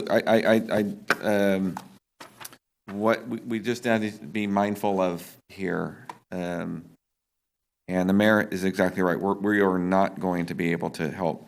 I see some of our neighbors putting together loan funds and other mechanisms. We're just not that city. And I'm recognizing that. And I think part of the challenge here is that as our friends in Washington work on packages, financial packages, and try to implement them, is that their ability to get money into people's hands by a time that might satisfy some of these things, right? That so a small business gets a loan to help pay some bill, whatever, to kind of force it. I'm really going to be mindful of that because the full effect of any package may go past the May 31st. I'm just the implementation of it. So something we'll just have to keep an eye on. So because yes, go ahead. Yeah, I just want to remind you that the repayment period extends beyond the end of that time frame. So it's really 120 days beyond the end of that, beyond May 31st. All right. And I'm sorry earlier I misspoke about the trigger point for that. It is the executive order, not the city's declaration status. Okay, thank you. So again, I'm supportive of it, and I hopefully, the folks in Washington can come together on some package that, and I sense that as we're watching, and I think how it directs the banking institutions, how it directs the behavior of other types of financial institutions, that insurance companies, and that's one that was a new one to me today, and how the impacts to them that might come of this.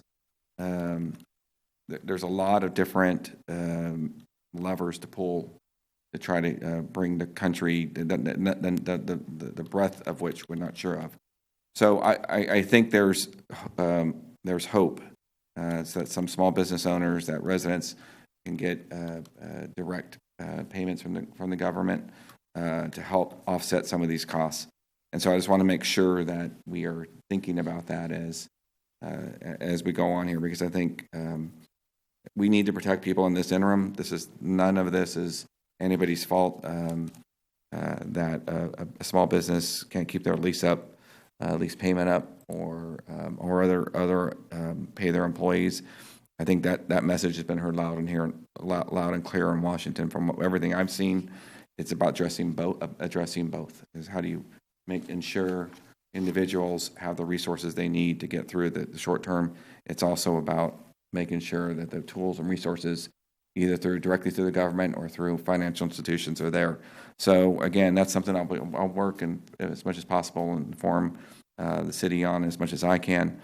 But this is needed to protect in the short term tenants, both residential and commercial.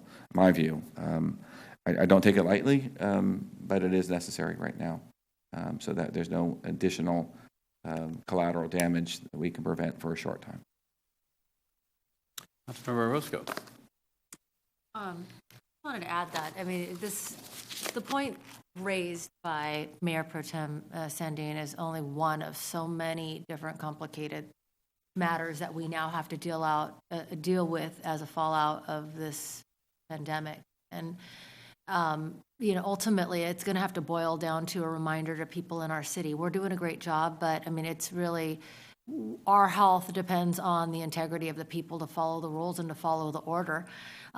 So if, as much as it's difficult for us to be quarantined in our homes with small children and the inconveniences, the list is probably extensive in every single household. We're all taking a chunk. We're all taking a loss as a result of this. Some more than others, that's for darn sure. But I still see that there are some who will place their need to exercise their own liberties, or maybe they dismiss the safety of the community for the sake of just having a little bit more freedom in the day. And, we just can't, that type of behavior just prolongs these discussions and prolongs the loss all that much more. So, I mean, when we talked earlier about law enforcement getting involved in the enforcement of this matter, I mean, that would then necessarily assume that at some point somebody who gets arrested because they've been out and disobeying these laws, they then go in and infect people in jail. Then you have other people in jail who are, filing lawsuits against the city and county for, or county rather, for violating their rights and keeping them in the same cell. And we're dealing with this today already with folks that are trying to get released on their own recognizance because they know that there's somebody in the jail. And these might be violent and dangerous people. So, I mean, not to get too far into the weeds, I just think that it's just a reminder to all that we really do need to make sure the safety of our community and the vulnerable populations around us are honored. And we just are relying on the goodwill and the sacrifice and this temporary loss that everybody is suffering to get through this. This is a big test. And now, as the mayor said earlier, we live every day with disagreements with, our neighbors or other folks in the community, but we now have a common enemy, and it's time to really face the sacrifices we need to make in order to prevail over this for not only local businesses and local community members who are out of work right now and have lost their income and whose kids aren't getting food, but for the sake of the sanctity of our community and the preservation of it for our future. Aaron, I had a couple of questions about it. And in particular, listening to the discussion and also the public comments that we've received about it, and rereading the governor's order. I did watch a lot of the other agencies' debates and some of their votes and their actions on some of this as well. So I guess the first question is a technical one. So the language refers to the state of emergency. Does that include the order of the health officer? Or is that a reference to the governor's state of emergency only? If you're speaking of the section on the termination date, that is specifically a reference to the governor's executive order that suspended the application of state laws that would prohibit general law cities from adopting eviction limitations. No, I was referring to the definition of covered reason for delayed payment. In paragraph 3 of section 2, there's references to substantial income reduction resulting from COVID-19 or the state of emergency. I think there's one or two other times in which the state of emergency is referred to, but I wasn't sure, number one, which one that was, but also whether or not the county health order, which is likely to be one of the biggest contributors to this, ultimately, is covered by this language or not. That's a very good point. My suggestion is that I think it was written broadly to cover a number of the things that were referenced in the recitals. You'll see when you read through the recitals a number of different references to actions that were taken, the governor's declaration of a state of emergency, the Board of Supervisors ratification and extension of the local health emergency, and then your own declaration of emergency. So my thinking at the time when I read through this was that we were sort of incorporating all of those by reference. To those, you could add the newest order from the county. Frankly, that came out this morning, and Right after we finish this. right Sure. after we finished drafting it. There's a new order from somebody between the time I asked this question and right now. And so I would leave it right now that the state of emergency is a reference to all of the above. We could, as I say, we could add an additional sentence to that same recital that incorporates in the county. We could also say, to the extent that there are additional states of emergency declared, it's incorporated by reference. I don't know if you want to do that. That's just kind of a little bit broad. Mm-hmm. I think you're right that the county's order that came out today is probably the most impactful. Yeah, it feels like that one needs to be referenced. So that would be a relatively easy additional sentence to add. It would be similar to the other sentences, but it would simply refer to, on this date, Yolo County Health Officer issued an order, his shelter-in-place order. So that could be added easily enough, I think. Okay. Okay. The second question I have is probably rhetorical, but I wanted to ask it anyway, which is so that the tenant is required to provide the landlord with verifiable documentation to support these assertions, but that's it, right? There's there's no procedure or process or test by which somebody determines that the documentation was verifiable, that it supports the assertion, that it's a covered reason. I mean, there's no. I mean, if the landlord's like, no, you gave me a picture of Mickey Mouse and put it on this form, doesn't count. There's no process or procedure, or does somebody have to go to court? How would this work? Well, we didn't really have much of a conversation. Sacramento's ordinance is written very similar to this. That's up to you whether you want to get into a process of being essentially an arbitrator. That could go to Councilmember Guerrero's point. If we put in language that it's an affirmative defense, perhaps that would sort of point them to if there's a dispute. So you could have a situation where the landlord believes that the information provided by the tenant is insufficient. One thing I want to note is that the governor's order refers to substantial loss of income and does not define that term. We've incorporated that term just to be consistent with the order. But there's a number of pieces in here that are potential areas where where a court might have to weigh in. And two other, maybe one other thing on that point first. I think from staff's perspective, we definitely don't want to be in that position of being the arbitrator over these. And I think the intent was it would be something that would be settled through the courts. The second point I was going to make, though, is this is an evolving topic at the state level, and we don't know yet. We don't know exactly how that'll play out, but it is possible, at least, that the state could take a broader action, and we would then have the option to sort of go with that process, assuming that it has more in it about the issue you've raised. But at least I think the intention was that if there was a dispute, it would be a legal dispute, not one that would be legal dispute to be settled in court, not necessarily by us.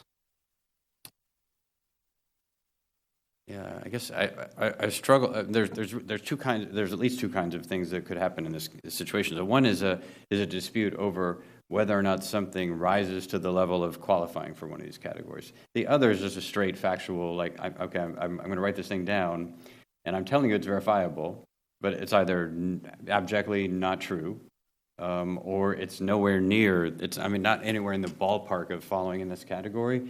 And it seems like it's a lot, given the court system's, compaction and closures and everything else, to expect a landlord in that case to go to court. So I just don't know why every tenant wouldn't have an incentive, regardless of whether they're actually covered by this, to file something that claims that it is. If there's no real recourse for a landlord that sees, oh no, this is obviously not the case. To be able to seek any kind of relief. I mean, is it possible? Given the number of units that we have, it's probably not feasible. But even if the Board of Appeals or some other, we had some other procedure that would allow, not staff, but some. I know they're very busy at the Board of Appeals, but if some mechanism by which, if we narrowly constrain, I don't know. I don't know, and I'm not the lawyer on the council or on the staff, but that part just worries me that there's not any. There's nothing there other than an assertion. So my suggestion is you really there's two parts to this. The first is the question of whether you want the city to be in a position to arbitrate disputes between landlord and tenants. You don't currently have a mechanism in place for that. You could refer to the Board of Appeals. Technically, they're not, as I recall, under your ordinance, that's not really one of their functions, but this ordinance could assign that to them. However, as you've pointed out, it's a fairly, this is a fairly general standard that we've established here. And you have the potential to create a high demand on that body with relatively little professional training in how to deal with issues like this. This isn't like the other things that come before them.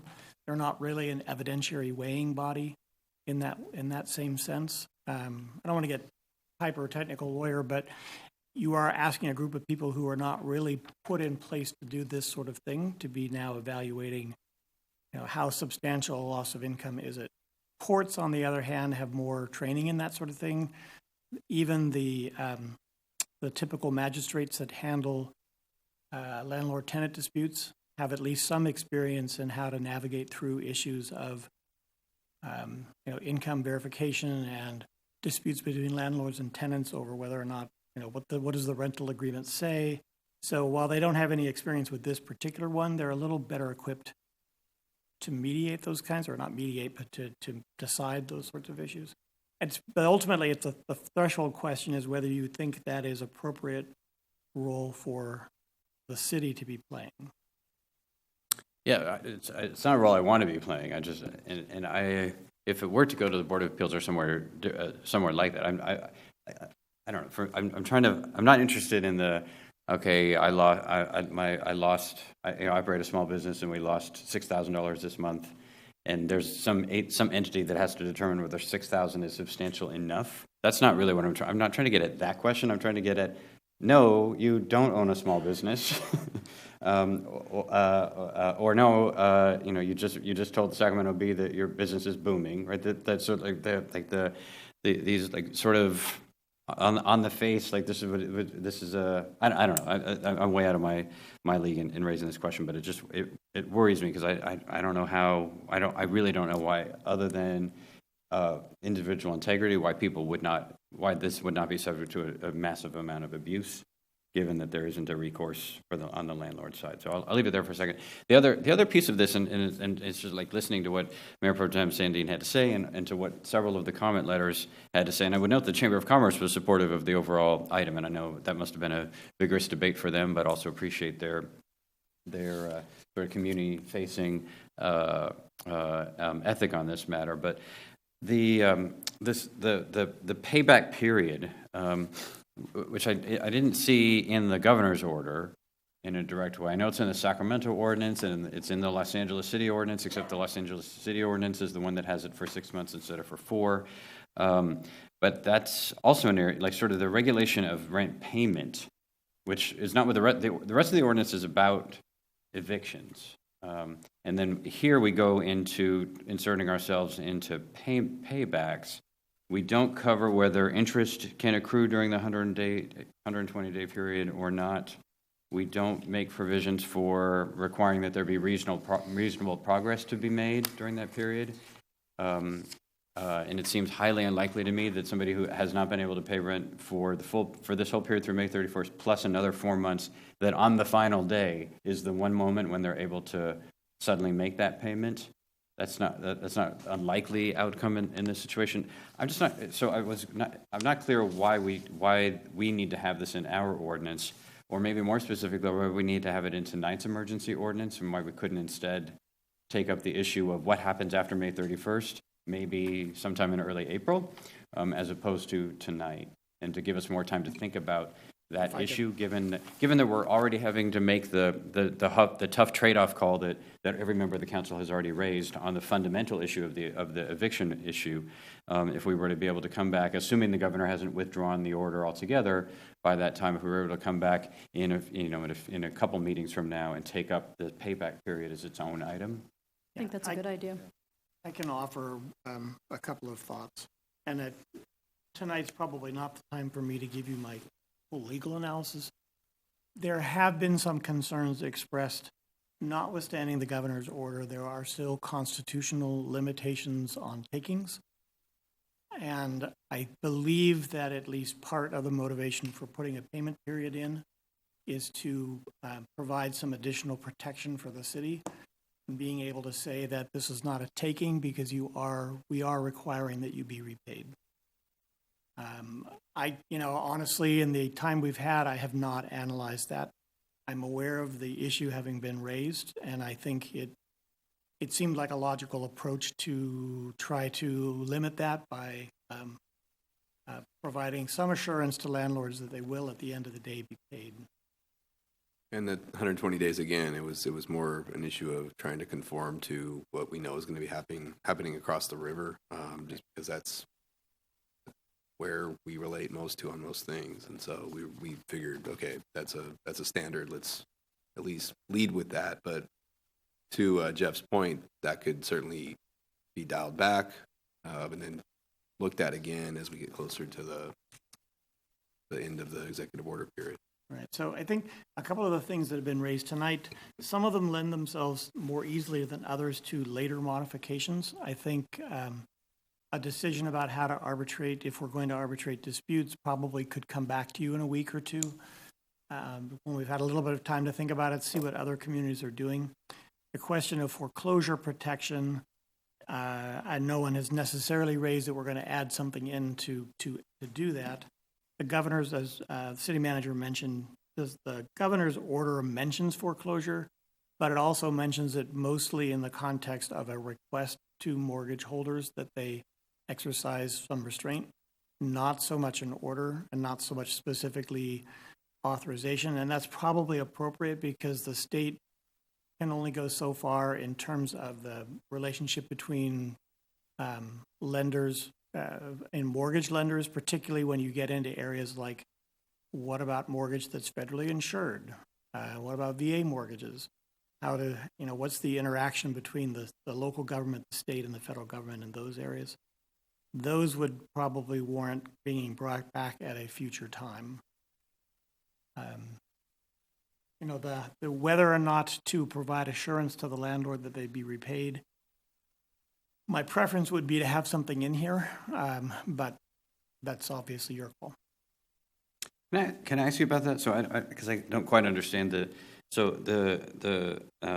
paragraph 5 of section 2 already says nothing shall relieve the tenant from the liability for unpaid rent. And then in section 3, in order to prevent a taking, we give the tenant another 120 days protection against eviction.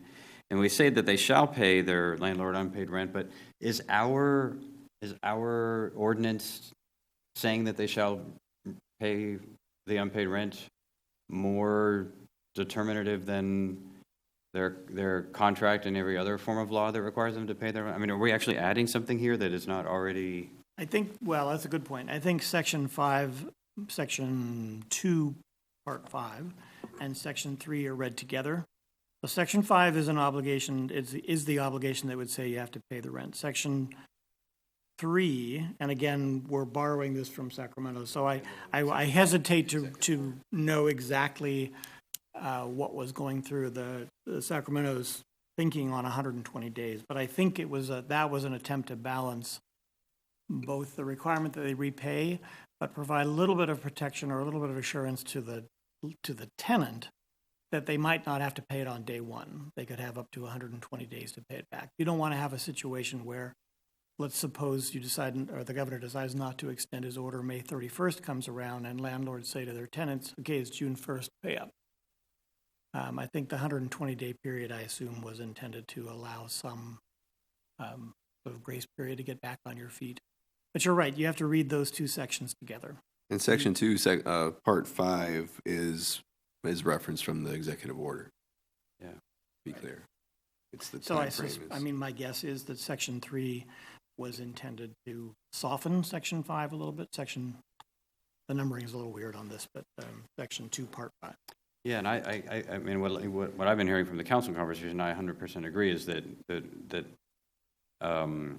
we need to make sure we're achieving the proper balance, and not necessarily in the end, but at least we give ourselves time to consider this piece, because we are, section 2 is definitely it looks out for the interests of tenants, which are, of which we have tens of thousands of them in the city. So this is this is absolutely appropriate. I'm 100% supportive of it, and it sounds like the council is as well. But I think Section 3 sort of takes it one step further, and we don't need to do that today. And if we were to consider that at a soon but future date, it would give us the opportunity to consider in the context of the impact on some of the more vulnerable landlords as well. I think is what's raised at the outset of the conversation. So from what you've described, Mr. Dictionary, if there's a way to strengthen Section 2, number 5, to more expressly, say or acknowledge that they are required to repay, I don't have a problem with doing that. But I would propose that we remove Section 3 and come back with that at a later date. Take up the appeals question or the verification question at a later date as well. And then add the health order reference at the beginning. I think, was there one more item that you had from our discussion? There was a suggestion to make that 6 months instead of 4 months. Yeah, well, we could take that up if it comes back. Yes. We could take that up now. Yeah, and just so you know, I mean, purely from the perspective of providing the city some protection against takings claims, Section 3 is not needed for that purpose. Yeah, I think what I'm hearing is the best option at this point may be to just simply strike Section 3 for now. Mm-hmm. This is in effect then through May 31st at a minimum. My suggestion would be we revisit this towards the end of April, though, so we're not in a crisis moment at the end of this, and by then we'll know a lot more about what the state's doing on both residential and commercial, because both are being discussed right now. So I won't commit to a time frame there, but that's my advice. Further question or discussion, Mayor Pro Tem Sandin? Yeah, and I think this was mentioned at the beginning that there would be a website put up or something like that would explain this fairly clearly to both tenants and to landlords. That's on correct. The residential and the commercial sides. That's correct. It would explain it, but also provide some kind of, we actually have a fact sheet and a form that I believe may be pulled from other places. It's a tenant delay of rent protection form, and that specifies the documentation and information that must be supplied to the landlord for one of these claims. So that'll be posted as soon as, it sounds like tomorrow. Yeah, I just think it'll be incumbent upon us, since if we put this into place, that because we're creating something that has a burden on some of our residents and business owners, that it's so clear that we understand that they're doing something to help the community, and that we're not expecting that over time, that if you take this crisis and pull it out over time, that the effect, we're thinking about that as well, that we're not just deciding, oh yeah, don't have to pay rent. That I'm going to say the safe thing right now and say that based on the discussion tonight and the small changes we made are significant to that potential outlook. Let's not commit to tomorrow to have that forum online, but we'll do it as soon as we can to have accurate and complete information. But that was the intent, so that people were clear on what they need to start compiling if they're going to have one of these situations. I don't foresee evictions tomorrow, but if the ordinance will be in effect. But in terms of the fact sheet and the information, we want it to be complete and accurate, and we'll get it posted as soon as possible. Mm-hmm. And I think this means that if you're interpreting this, that we care about the stability of our community during this crisis. That's what this is about. Yeah, that's exactly right. So what all members of the council have said is that we're doing this not in response to some rash of evictions and rent hikes from the last week and a half. That's not what's happening here. We're not riding into the rescue for tenants who are being attacked by their landlords en masse. What we're doing is trying to set the rules of the game, so that they're fair and everybody understands them in a way that protects the most vulnerable residents of our city in advance. Right? So I do think it's important that our partners in the chamber and that both property owners and tenants alike understand that this is not that we're not trying to inflame a war here. There isn't one. We are all in this together, and we're just trying to make sure that everybody understands in advance what we're all trying to do to make sure that everyone can shelter in place because they still have their shelter. Ms. I Guerrero? just want to say that really appreciate the staff putting this together so quickly under the circumstances. The real deep concern among households that are really concerned about their well-being and their kids. And so just thank you so much for all the staff that are online and here today that, this is, I think, extremely important, demonstrating that the city's, getting the leadership to make sure that we are really concerned with them, and we'll continue to have the discussions weekly as well. So very supportive of that, because I think there'll be continued changes, as we saw yesterday, the National Guard being on alert, and that may be just for, under the Rodney King case, for example, they were very helpful in Los Angeles. They provided a relationship, with local law enforcement, so they can deploy officers to do things that they were focused on, and National Guard can help out in some way in providing a relationship. So there's going to be a lot more things going on that we're going to learn from as we move forward. So I don't mind taking this Section 3 off, and we can learn a little more to see why cities are doing what they're doing, getting a relationship with the League of Cities, and maybe asking for more guidance from the governor on what we can do, because that's something that we need to figure out a little more. All right, so then we have before us the new action with the amendments that would strike Section 3 at this time. We would May return. I add one thing? I'm sorry. Yeah, if you look at Section 2, Paragraph 4, I believe the reference there should be to Section 2 rather than Section 3, because the requirements for the tenant are actually contained in Section 2. Section 3 just defines covered reason for leave. I apologize for not catching that. As amended. I'd like to move as amended. Okay, so the amendments are that amendment, the deletion of the big Section 3, and the reference to the health officer order. I'd like to move that as amended. All right, so it's been moved by Councilmember Guerrero. I'll second. Seconded by Councilmember Ledesma. All those in favor, please say aye. Aye. Aye. Any opposed? Hearing none. That motion carries. Thank you very much, and again, thanks to staff and our partners. Yep. Council calendar. Good evening, Mayor, council members. Given recent events, we do not have any upcoming activities. So the calendar that is in your packet is, in flux. Basically, commission meetings we're canceling all commission meetings unless they have essential activities or items that need to come before the commissions. In general, there won't be many of those, perhaps going to a planning commission. Might be the only commission that would have those. The opening day for Little League was postponed, and so we'll have a date for that at some point in the future, as well as the groundbreaking for a Memorial Park. That's it from me. All right, we're going to go to the city manager report right now, except I want to go get in here first because I know what he's going to do. And that is that tonight's the final meeting for our amazing city clerk, Chris Rankin, who's been with the city for longer than me, and as our clerk, and worked in other units and departments and agencies within the city of West Sacramento, and she's universally respected, feared when appropriate.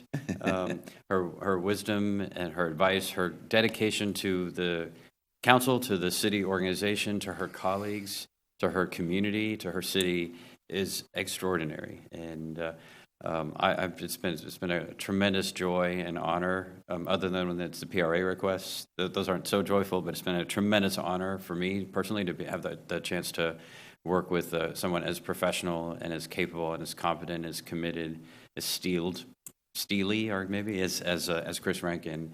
And I know how much she's treasured by everyone else in City Hall, and all the folks who worked in City Hall with her in various capacities.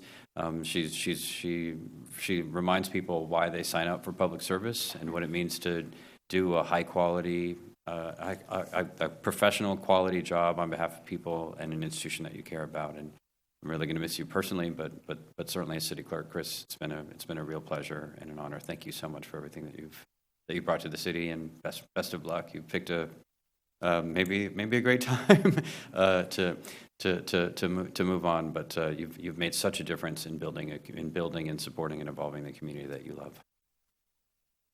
Mayor Pro Tem Sandine? Oh no, not yet, Chris. Oh, did we? Are you staying till the end of the month, or the end of this week? Okay, I was thinking maybe we got you one more time because we're adding a meeting On Friday. Oh well. We want to meet on Friday. Chris, to echo the mayor, you've provided us tremendous steady leadership in your role as city clerk. I found you to be reliable, transparent, helpful, super helpful, approachable, and really kind. And I know how much you love the city. And I've loved working with you, and you'll be tremendously missed. But hopefully I'll see you around town. Mr. Ledesma? Thank you. Well, I don't know what to say. I can't imagine a meeting without you steering the ship over in your corner of the world over there, and being such a leader in City Hall. And I just can't. I know I'll see you in the community at the store, and I think the last time I saw you about was at South Lake Tahoe with your family. Remember that? Yeah. But I just have such admiration for you, as does my wife, and we just have so much respect for you as a mom, as a family person in our community. It's been so helpful, and you do a tremendous job here. And it's such most people don't understand the role you play and the work you have to do, the tireless amount of work you have to do to help get these meetings ready. To as Chris reported out, the PRAs I know are the thing you miss the most, but. It's just, I can't say enough about you as a person, but more so as a leader. Just been so impressed by your professionalism, guiding us at every silly season of elections, and I know you'll miss that the most, maybe. But you have been so helpful and resourceful for us. I just thank you, and I know I'll see you out and about, or at least when all the we're out of the current climate, we can be out and about again. I'll see you out and about in the community. But thank you so much, Chris. Really, I just really want to thank you. Hey, Councilmember Guerrero. Chris, I just want to, say that I really appreciate everything you've done and provided for just not only City Hall, but for the community at large, making sure. When I came to approach you on various things, you made sure I had all the answers. If you would research it, get it for me. But also just a way of like maternally, caring in a way that, you didn't have to, it was in such a professional way that you felt, just taken care of and comforted as well. And that's a very special touch that you have. And just we're going to miss you greatly here in City Hall. I think this is a time when somebody like you can bring a presence of calmness and patience. So I know that you've definitely passed that on to a lot of people in our city. You've definitely passed on your wisdom, your knowledge, and we are definitely going to be much greater for it here in the city because of what you've done and invested all that time. And I know as a civil servant, that takes, a lot. You were kind of like a force protecting, from all the PRAs and all the inquiries and all the politics that go on during elections. See, I know that's not easy, but you managed to hold the ground and to keep things really clear. And so I really appreciate all that you've done for our city. Thank you. Councilmember Roscoe. Thank you. Well, I'm really bummed that we're dismantling the Chris trifecta. Chris, for the last several years that I've known you, I've held you in such high regard and still do. I have so much respect for the quality of work that you put out. I don't think anybody truly knows how hard you work, especially as mentioned, when you get requests for public records and are working, hours on end trying to, meet those requests. Your patience, resolve, diligence, your commitment to hard work, all of that is the reason why I admire you so greatly and have so much respect for what you contributed to this city and the example that you've left for future city clerks to come. it's going to be very hard to sit up here and not look over and see you there, kind of leading the way and guiding the way. But, you know, woman to woman, and on behalf of a majority woman and female council, I got to say, it's wonderful to see you in such a strong leadership position. You'll never be replaced. I mean, someone else will fill that seat, but you know, for all intents and purposes, it has to be the Chris trifecta lives on, you know. But I look forward to bumping into you at Target and buying Swedish fish and continuing to see you as a member of the community in our great city. Thank you. Can I talk? Yeah, you were reaching for a microphone a second ago.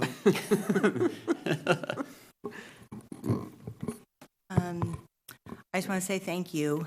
I'm coming up on just shy of 32 years, so it's been a very long ride, and I have to say I couldn't have picked a better place to have a career. Between an amazing place to work where I have always felt supported by all the city councils and the city managers and the assistant city managers I've had too, and everything has just been really, really amazing. I've been proud of our city. I've been proud of our city council. I've been proud to represent us. And I have been particularly proud to be a public servant. You said that. And I fell into this, you know, as a very young person. But I found that I do have a great interest in serving the public and having somebody walk away from a government experience and say, well, that wasn't that bad. And so I really enjoy that. And I like being a servant to our staff as well. I like doing the behind the scenes and making sure that everything's running smoothly. So it's been fantastic. I couldn't have picked a better group of people to end my career with. I could have picked a better time to end my career. This is not the way I had anticipated this. But being here with y'all and being able to say goodbye to everybody, I really appreciate it. Thanks, Chris. Just retire, spend some time at home, maybe a couple of months. A little Netflix and chill along with the rest of the community. Yeah. All right, thank you so much.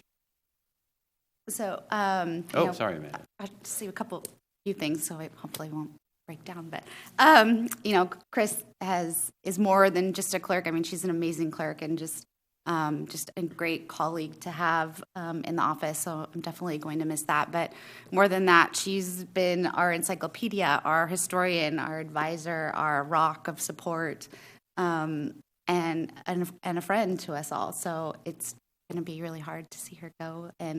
But we just learned that CalPERS waived the requirements for retired annuitants, so there's a potential she can come back early. What are you doing on Monday? Plus, there is one vacant seat on the Board of Appeals. Oh.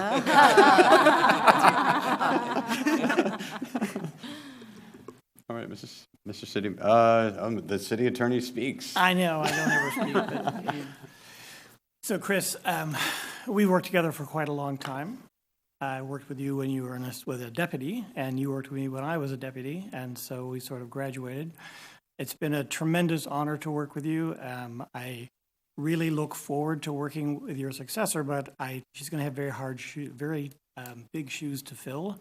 I liked the fact that we were able to talk sometimes a little contentiously, but almost always collaboratively, and ultimately always collaboratively. So that's a really important relationship from my perspective. City clerk, the city attorneys really rely on the city clerk to be both a sense of continuity and sort of the rock on which you build sort of the general understanding of how government operates in the public-facing side. And the public-facing side is critical, as you all know. So I think you all appreciate what you had with her, but she's made my job a whole lot easier, so I really appreciate that, and we'll miss you.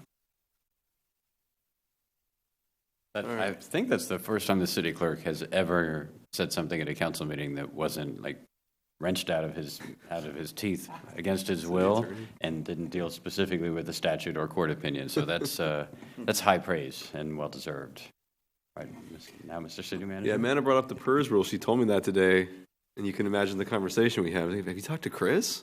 But in all seriousness, Yeah, I was looking ahead to this meeting 2 weeks ago, and all I was thinking about this meeting is what were we going to say about Chris? And I had, at the time we had no idea, and it's hard that this is her last meeting, but at the same time it doesn't take away from that, because in the last 2 weeks she's proven again to be invaluable to us and to me personally in this position.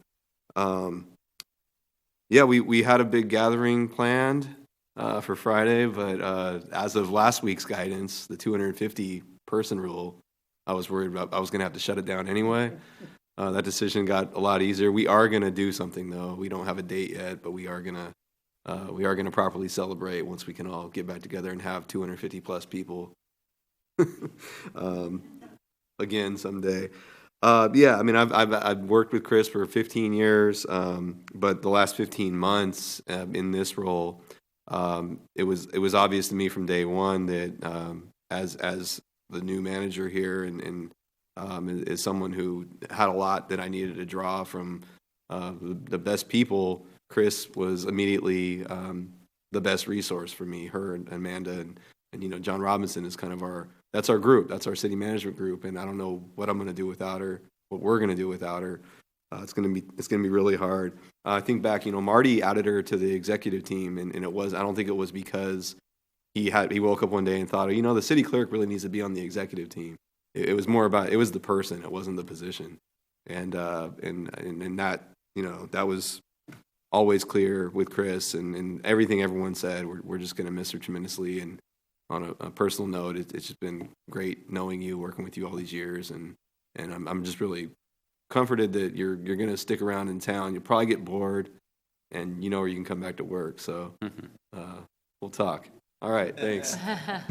Yeah. Only one other thing I would say, because the clerk has mentioned, is the head of elections for the city, and it's a challenging role to play in a city where you are the clerk to the council and also manage the elections. And I've known Chris for 24 years, and maybe up until the point just now when she said she really appreciated the council, the way their council represents the community. In none of those 24 years could I ever tell whether Chris was likely to or had voted for me, or anyone or anywhere else. And and even we've been in so we're in the foxhole sometimes, just trying to move the city's progress along. Election season comes around, straight and narrow, cold as ice. I'm just getting this thing done, and that level of integrity where even somebody that I have a relationship and every day, and knowing that she takes the job so seriously. Number one, that she comes with a happy. It's as much as Chris smiles all the time, but a happy face to get the job done year round, and then in election season to be utterly laser focused, fair to every single person, and not just in the way that the work's done, but where it is impossible to know. No one in the community would ever know that. If I was a community member in any city, I'd think, oh well, the city clerk is obviously close to the city council. Not here. The city clerk is the ultimate consummate professional, and I think we've always had, anybody who's ever gone through an election in this city, whether council member or not, or past or present, I've always had the utmost respect for you as the keeper of the flame, the protector of our essential democracy and its fairness, and that's not glamorous, but you're so well suited to it, and it's been such a tremendous gift to the community. All right, any questions on the city attorney report? City attorney report? I think you gave one. I just said I think I've done enough talking. For Okay. Staff directions, members of the council, and we have no future agenda item requests. Is there a motion to adjourn? Moved by Councilmember Orozco and seconded by Councilmember Ledesma that we adjourn, and this will be pursuant to our prior order. This will be our last in-person meeting for the duration. So upon adjournment. So all those in favor, please say aye. Aye. Any opposed? Hearing none, that motion carries. The meeting is adjourned.